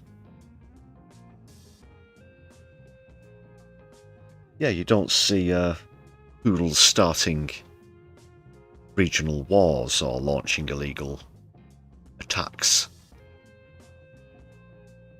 with incendiary devices either. So, yeah, tomorrow, not quite the same kind of popcorn moment as it probably was when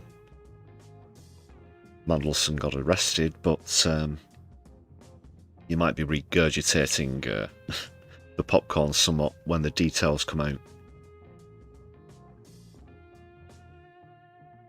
There'll be a lot of them as well. It'll take them. We'll be getting new information for days, nay, weeks.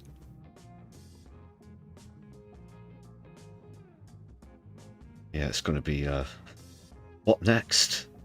And then 6 hours later, another batch of emails, and there'll be all kind of things in there. Let's not forget the reason he was arrested in the first place was pertaining to the information he was giving to Epstein about finance, about that currency trade deal, 500 billion euro bailout, things like that, of course, but there'll be a lot more sordid things in there as well, unfortunately.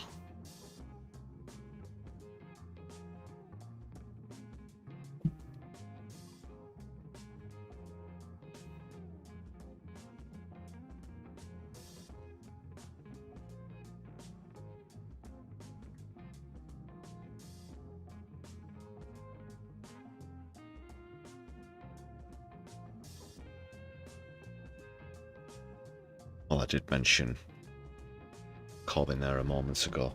Just a quick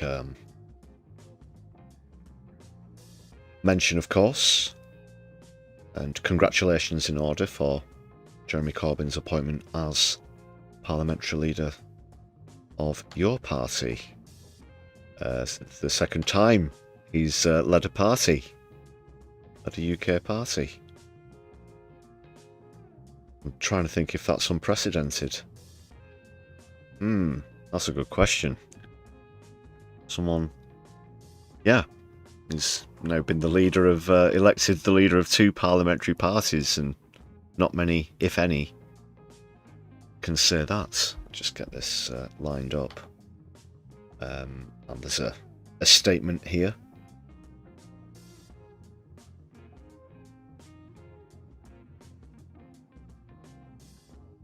So there he is.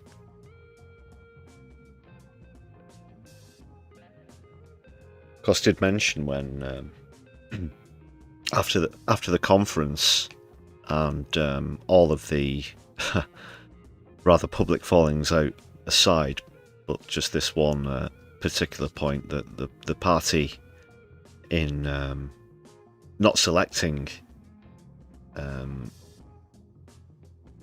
essentially selecting multiple leaders, they ran the risk of having neither Jeremy Corbyn or Zara Sultana as the parliamentary leader, which is kind of, you know, what a lot of people were interested in the party for initially.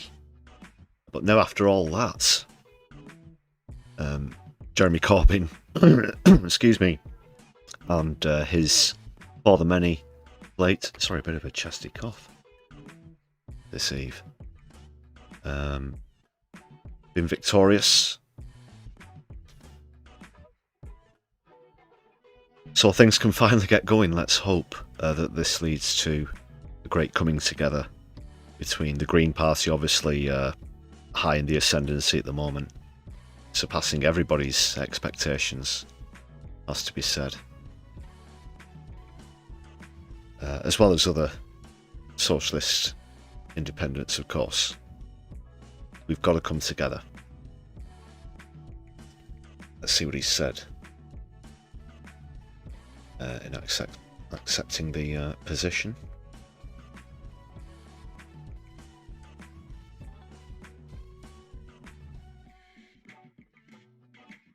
He says it's an honour to be elected the parliamentary leader of your party. From now on, everything we do must serve the people we seek to represent. That means campaigning fearlessly against poverty, racism and war. That means building power everywhere, in our workplaces, in our communities and in parliaments. And that means taking the fight to Starmer and Farage with a message of hope. We have a precious opportunity to unite our movements around a bold alternative, and I'm looking forward to campaigning alongside all members to build the mass community-based socialist party this country needs. Well said.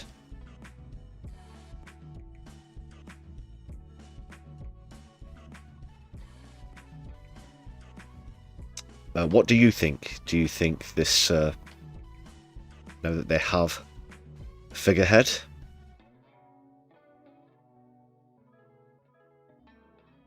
is he the best man to get things under, or would you maybe have preferred Zara Sultana? Of course, it's a bit of a split opinion. I know they were on different slates, of course. Zara Sultana, of course, still massively involved. You'll have to forgive me off the top of my head. I did read a list earlier. Don't have it to hand, but her exact position now cemented within the party. And they are going to work together, hopefully, without public fallings out from now on. So let's give it, it's going to take some weeks before we see how this is going to start to be reflected in the polls proper. Since they were conceived, I think at one point they were polling on about 17-18%, weren't they? But obviously, following the delay of formation fallings out, things dwindled off, and of course the aforementioned ascent of Green Party as well, well deserved as well. So now let's get it on. Let's brew it. Let's brew it.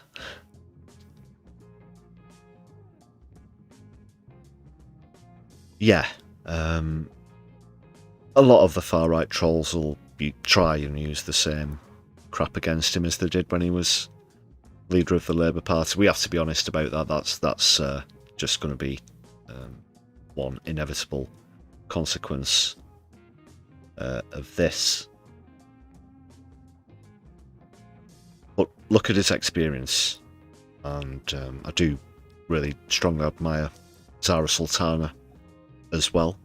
She's certainly, no one can deny her passion, her enthusiasm for justice, and all of the societal issues that we face, as well as the climate crisis, of course. However, having only been elected for the first time, ironically, in the election that saw Jeremy Corbyn then stand down after, I don't know, just not enough time. Just not enough time in politics, I think, really. And especially considering now the escalation of what's happening in the Middle East, you need someone, especially who time after time has been proven right on those matters, and how best to handle them and get the message out there. So I think they're both magnificent. I'm genuinely surprised, in a pleasant sense, because after what Jeremy went through, when those in the Labour Party, fortunately successfully, sought to oust him, you might think that he wouldn't want to be the leader of a party yet again, because when it did first form, when it was announced, he said, "Now look, myself and Zara Sultana are forming this party, but don't get ahead of yourselves. We're not saying we are the co-leaders of this new party," and explained how it would all be decided through this long process, which has now come to cessation. And sort of gave the hint that he would just essentially help with that formation, be a guide, with structure, so on and so forth, but encourage others to take the baton and lead the party. But now here we are, and the fact that he is parliamentary leader of a party yet again, like I said, after all that crap he got between 2015 and even right into 2020, because he didn't stand down, he didn't leave. The day after the election he announced it, of course, but anyway, Shows his resolve, shows his determination, shows that he'll probably never give up the fight for peace and justice throughout his whole life. And I can certainly say there's very few people politically who I find myself agreeing with more than Jeremy Corbyn. Don't agree with everything that he says about everything, but there you go. So congratulations, Jeremy. Might be seeing him out on the streets.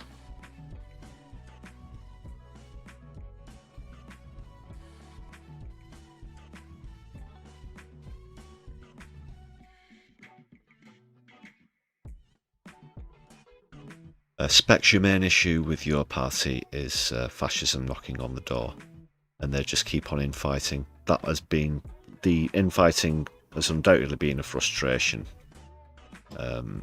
Yeah, not just because it sort of dilutes the efficacy, they delayed, they fell behind in the polls and whatnot. It's a distraction.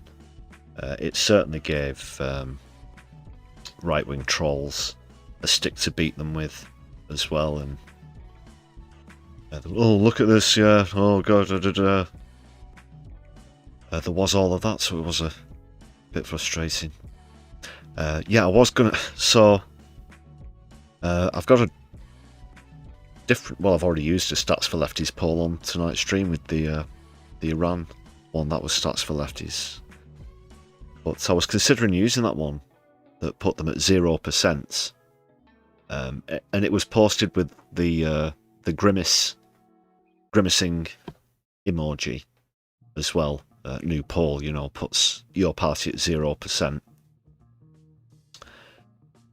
But I didn't want to include it. A couple of people, I think, started to then try and criticise the founder of Stats for Lefties. Personally, about sort of other jibes and things. I didn't look too far into it, but I think somebody had taken that to be a bit of a jibe at your party, or the grimace face. I'm not sure what I'd make of it, but just on the poll, fuck it, in fact I'll just put it up.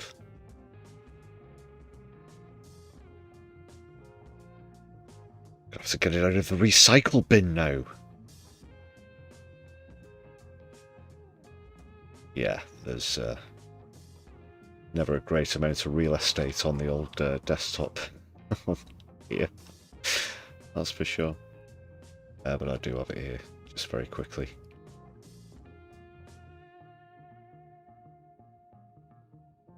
To show that it is a thing, very quickly, because we'll have to move on. It's just gone midnight. Happy Wednesday, everyone. And I'll be with you later on Wednesday. Where are we? Going here. Put it up and resize it. In real time. But there you go. But it does surprise me, like 0%, really?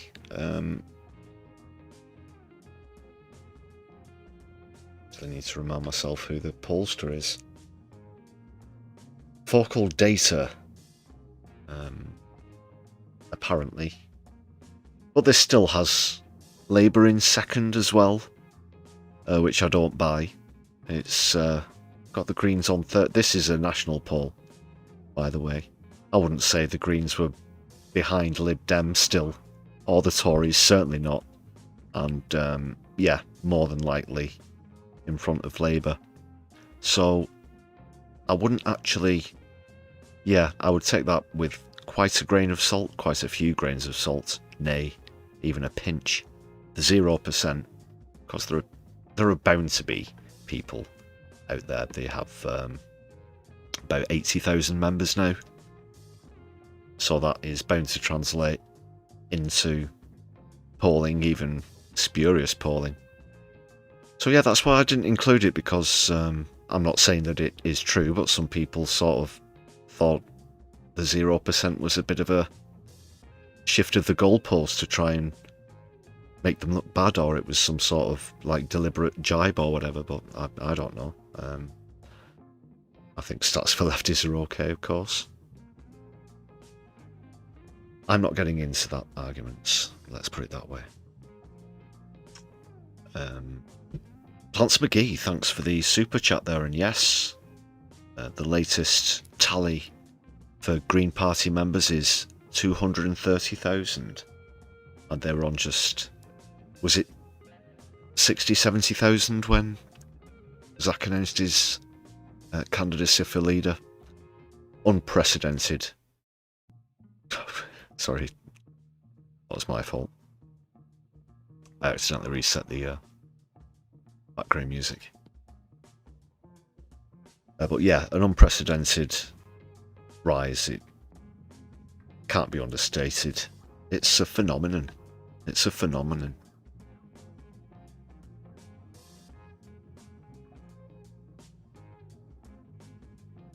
Do have to be honest, I don't, at this stage, believe that your party could replicate that.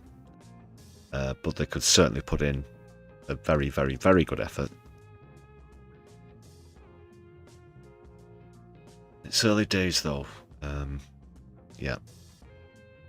So now that officially, what do you want to say? Both of the pieces are on the board, as it were. They were on 69,000, was it, when Zach Polonsky announced his candidacy. Thanks for the stats, always like a good stat. Very quickly got up to 230 from 200,000 as well, didn't they? Tens of thousands a week. Meanwhile, yeah. What can you say about the Labour Party membership? It's a sinkhole at the moment. They'll be below 200. That is without doubt. Let's not forget that they peaked at well over 500,000. It's the largest political party in Europe under Jeremy Corbyn. Anyway, amber tangent alert. We have to move on. Got these two clips for you. Very little preface or explanation for these. It's Nigel Farage. He's been caught out with a very, very blatant lie about something that was on some campaign material. Essentially, Reform are putting up taxes, and it was put to them that Farage had said that they'd actually be cutting them, and it was on campaign literature as well, something which he denies. So here's a video of the actual flyer itself that says that they would cut taxes, as in this interview Farage denies he did. But then we're going to take a look at another clip where he got particularly hot. What's the word I'm looking for? Bit of a knee-jerk reaction. Very dramatic as well, when confronted by, I think it's Beth Rigby from Sky News. But take a look at this one first. Because this just says it all. This sums it up about this toad of a man. On the politics of it, It's your right leaflets there. at last year's local elections promised to reduce weight. You see the bottom of the three ones with the tick: reduce waste and cut your taxes. And it's also very important to point out that this is on a local election campaign leaflet as well, specifically for something else that's going to come up later on. Waste and cut your taxes. Most of the councils that you took control of are putting council tax up, including Kent, 3.99%. So across the country, we're putting up council tax less than the other parties. And by the way, I never said we cut I never said we Your cut. leaflet said cut your taxes. Well, which means don't charge the maximum of 4.9. No, it means they go down. It means they go down, Nigel. Oh, we could have put them up more, but you shouldn't be putting them up at all. It should be at least, minus 0.1%. Not plus, not extra. The fact that his face is there on the material as well. 9%. Most people would think that would be cutting your taxes. Never once. He never said it. Ever. That's not my face. Council tax. Was it a mistake to put it on your leaflet? I never put it on my leaflets. You did. It said reduce waste and cut your taxes. Those were the words. Nothing with my name ever went on. Nothing. That No. was on a Reform UK leaflet in Kent. Doesn't exist. My name ever went on that. So no such claims will appear on your leaflets this year, then? We did not say we would cut tax. Reduce waste and cut your taxes. That was on a Reform UK leaflet in Kent. Well, cutting taxes can mean not putting them up as much, I suppose, but I never. No. Oh. Now, budgeting and things are clearly not their forte, as they've proven in their short existence with councils specifically. But to not know the difference between a plus and a minus, really the concept of mathematics doesn't exist in Nigel Farage. He doesn't know what's up and what's down. And if that's not madness, then I don't know what is. But have a look at this one as well, from Beth Rigby. I think it is. It sounds like her. But he proper goes off on one. I think she really sort of touched a nerve with this, because, let's be honest, he's been put bang to rights with this complete lie, or U-turn, whatever you want to call it. You're pledging to cut fuel duty and pressing the government to do so, but you also pledged... Oh, sorry, yeah, just very quickly before that, what she was referring to at the beginning, I'll mention this now before I forget. They've been accused of bribing voters because they've set up a sort of temporary reform, and I'm not even kidding, petrol station with lower rates. Obviously, the rates on petrol and diesel have gone up this week as a consequence of what's happening in the Middle East. But they are giving cheaper fuel, which they say that they'll subsidise. And if that's not bribing voters, then I don't know what is. Really, yeah. That's basically what's been going on today. This footage was this Derbyshire. So he's fresh back from the United States of America, where he went, 5,000 miles to go and try and kiss Donald Trump's arse. Only to be rejected and refused an audience with the pumpkin spice Palpatine. A round trip of almost 10,000 miles for the square root of fuck all. But not being particularly good with maths, Nigel Farage wouldn't know the square root of 9. Some of your candidates did to cut council tax when they were trying to win elections at local level, and that's gone up. So how can anyone trust anything you say? Wrong. Never once last year in the county campaign, including here in Derbyshire, did I ever say that we cut council. No, candidates. But he just keeps doubling down. Literally, someone is going to have to take a copy of the picture and blow it up onto a 10 feet by 20 or whatever. Put it on put it right in front of his face or whatever. And he'll still say, no, never said that. No. And it's me sounding confident is more convincing than the truth. That's the one of the things I hate the most about these pricks. Well, I sound confident, and don't believe your own eyes and ears, people. It was their final Most urgent command. Oh, no. Our literature... I'll check what the people in Kent said, because they're putting it up. You can listen if you want to, or we can jack it in now. It's entirely up to listening. You. We sent out literature. I could carry on lying to you all this interview's over. What a threat. And there's his pal, Loser Goodwin, there with him, of course, failed in his endeavour to bring this sack of shit to Manchester. Unfortunately, they didn't get the seat. The Green Party got the very first seat.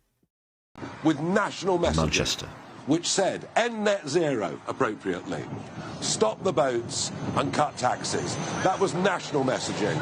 On individual county messaging, we said nothing of the kind. You did. It was about... Damn! Never once did I say we cut council tax. You got to cut taxes. Cut taxes, lower taxes. We will cut taxes. We can do better for council taxpayers. Never once in the campaign did I say we'd do that. Warwickshire Reform Party leaflet said we will cut your taxes. The Worcestershire Party leaflet said we will reduce waste and cut your taxes. That sounds like promises to cut taxes to me. We will cut taxes. We will cut taxes. I knew it would be impossible given how tough the finances were. At the local level, which is where indeed local elections take place, the leaflet said we will cut your taxes. When I say something, I keep my word. Worcestershire's a total basket case. You know that. I know that. There you have it. I think it was what's the uploader called? Farouk, who put that clip together. Those bits at the end as well. So shout out to him. But yeah, bang to rights. I'll say this now, people. You might have suspected it yourselves, but I'm officially going to put this out there now as an official channel prediction. I'm almost certain that Reform have peaked. They've peaked in the polls. We are seeing, like, when was the last time you can remember seeing the Green Party with a minus next to the name on a national poll, or even, or whatever? But now we're seeing Reform drop off a point or two here and there.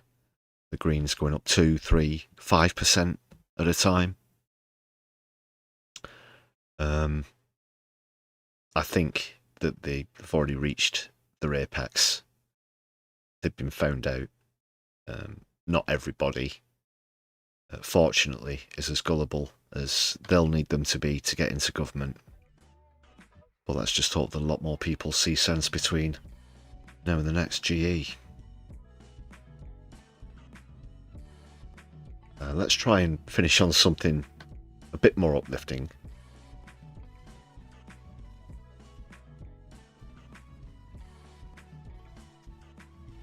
You might remember I showed you this guy. It's not like an official comedy clip, it's just a bit.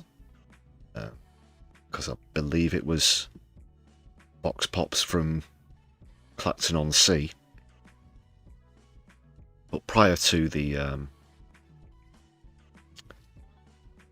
Gorton and Denton general election, you might remember this guy is going around with a suit on and it's got all Union Jacks on it. He's not actually like a nationalist or anything like that. I think he was just doing it to sort of draw in nationalists. But he's the same guy who was asking people if they approved of certain policies, and when they said, oh no, definitely not, he reveals that they're a reform policy. So I think he's doing this a similar bit in this clip. Or maybe a kind of, you know, I'll name the policy, you guess the party sort of thing. But it couldn't have been timed better. Let's put it that way. Considering another Reform, I nearly said party there, Reform UK, PLC, whatever. Yeah, concerning women's roles within society, they of course believe every woman should be married into the Christian faith, of course. How best to sum it up? If they're not in the kitchen, they should be in the hospital giving birth. That's pretty much reforms demand. And if the wives in question don't hit the quotas, on the baby production line, then they're going to get taxed. Yeah. And might think I'm joking, but that is actually a serious policy. They want to tax women for not having babies. Before we'll skip over how obviously amoral and ridiculous that is, of course, as well as how unpoliceable it is. But let's just get a reaction to someone who hadn't heard that policy from the first time. And like I said, couldn't have picked a better random candidate for Vox Pops than the woman you're about to see here.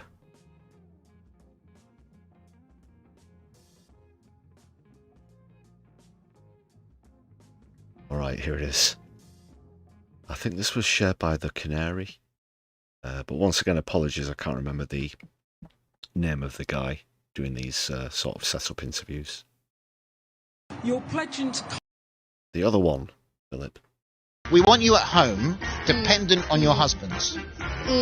So much so that if you don't have children, we'll tax you for not having children. Amazing. So I'm a lesbian. Okay, well, but can we count on your vote? Absolutely not. I am an infertile lesbian. You're not someone that we want in this country. No, I have to assume not. I feel quite repulsed, actually. I'm going to infect you with my gay, actually, I think. You might start really being into dicks. I'm already into Nigel Farage, I'd say. I'm already into him. Ho ho ho hee hee ho ho ho. Might infect you with my gay. I thought that was just a sorry. But I don't know, he then tried to sort of have a bit of a laugh about far right traditional homophobia. Ho ho ho. Christ. So couldn't have picked but obviously you're gonna get various reactions from women about those policies, but to ask an infertile lesbian with a decent sense of humour as well, I thought that was worth sharing with you. Okay.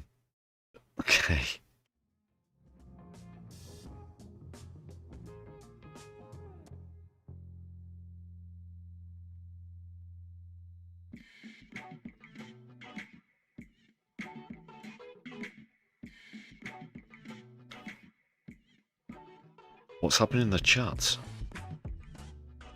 Oh, sorry, it was Jenrick, of course, not Godwin. Next to Farage in the clip, of course. Recent defector, Robert Jenrick. You spelled prick wrong. You spelled general prick wrong.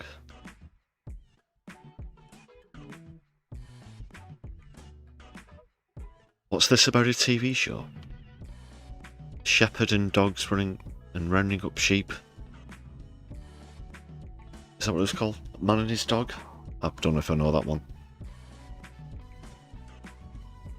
Have to move on though. Goodness, it's getting late. Right, people.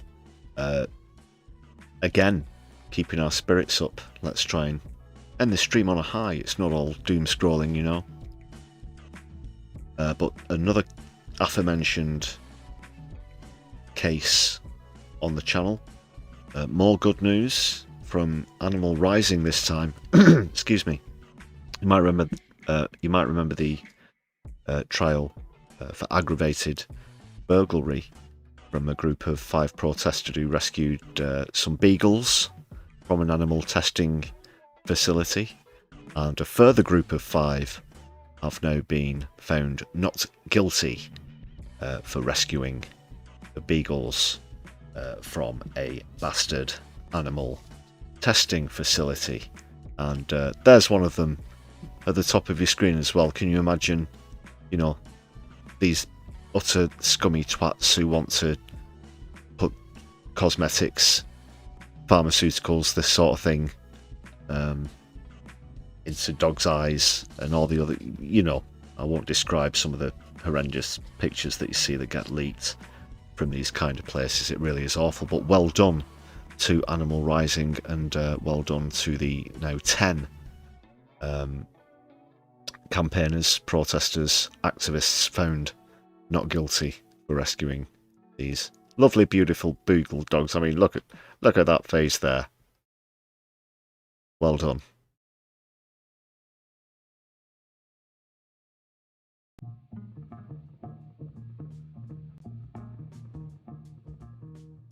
Let's quickly throw that one out there.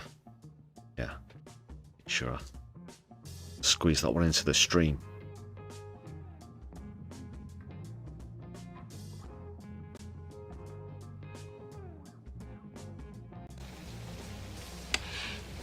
Socialists.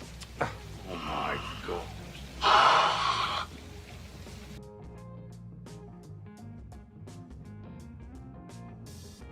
Stick around people.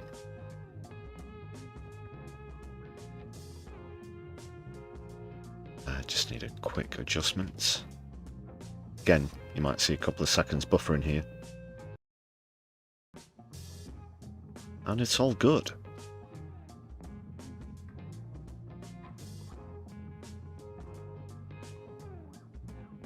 Can play the members video. We were on 149 when we came onto this stream. 63 new members. Fantastic, incredible. Thank you very much for all the support on this stream this evening. Now over the 200 mark. Thank you very much. What can I say? So all of the new names will be added along with these 149 who you're in the process of seeing on screen. Super thanks are also available if you're watching back later on, and there's a Buy Me a Coffee page in the description of any content on the channel. Give us a share on your social media, give us a thumbs up on your mobile devices, and please do consider sharing and using some of your hype points on some of our recent video content. Non-live stream if possible. Very pleased to say we've actually been doing really well recently on live streams. We recently had, I believe it's the first ever or second ever live stream with over 2,000 viewers.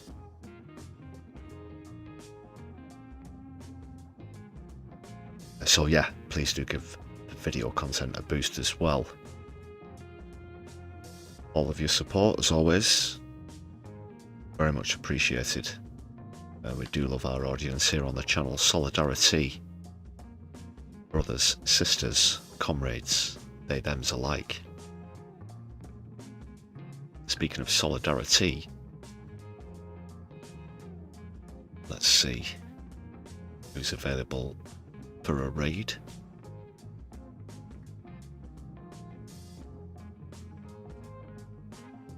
Which means stay put wherever you are, people.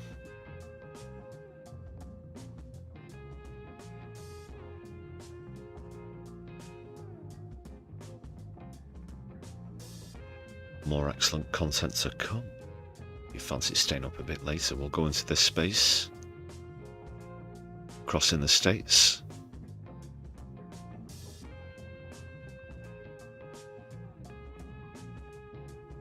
Yeah, I've not seen too much of this space since everything re-escalated in Iran, since the illegal attacks on Iran, to be more specific. So we'll see if they're going into matters where that's concerned. Okay, people. I'll be back with you later on today, in fact, as it is now. With PMQs and Keith's catchphrases, so please do join me at 10 PM.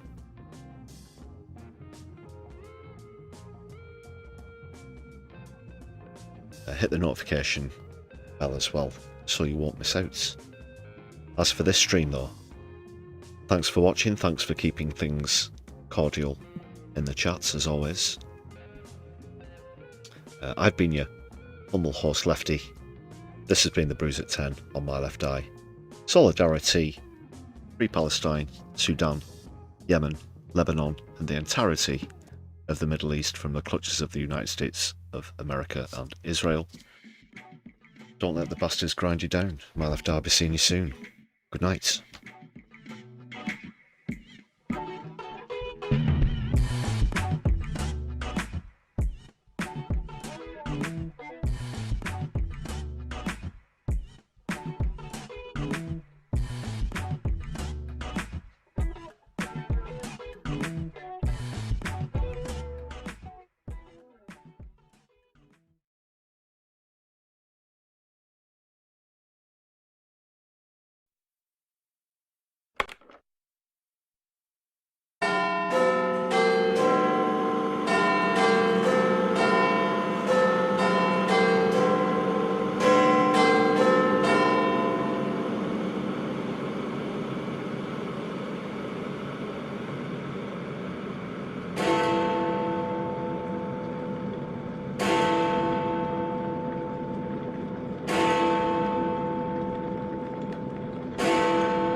The door is open and you can leave.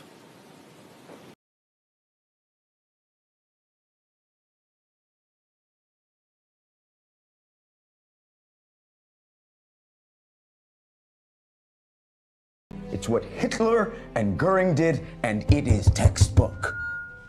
And if you think the next time it happens, we're gonna recognize it because they're wearing scary uniforms, you're out of your damn mind.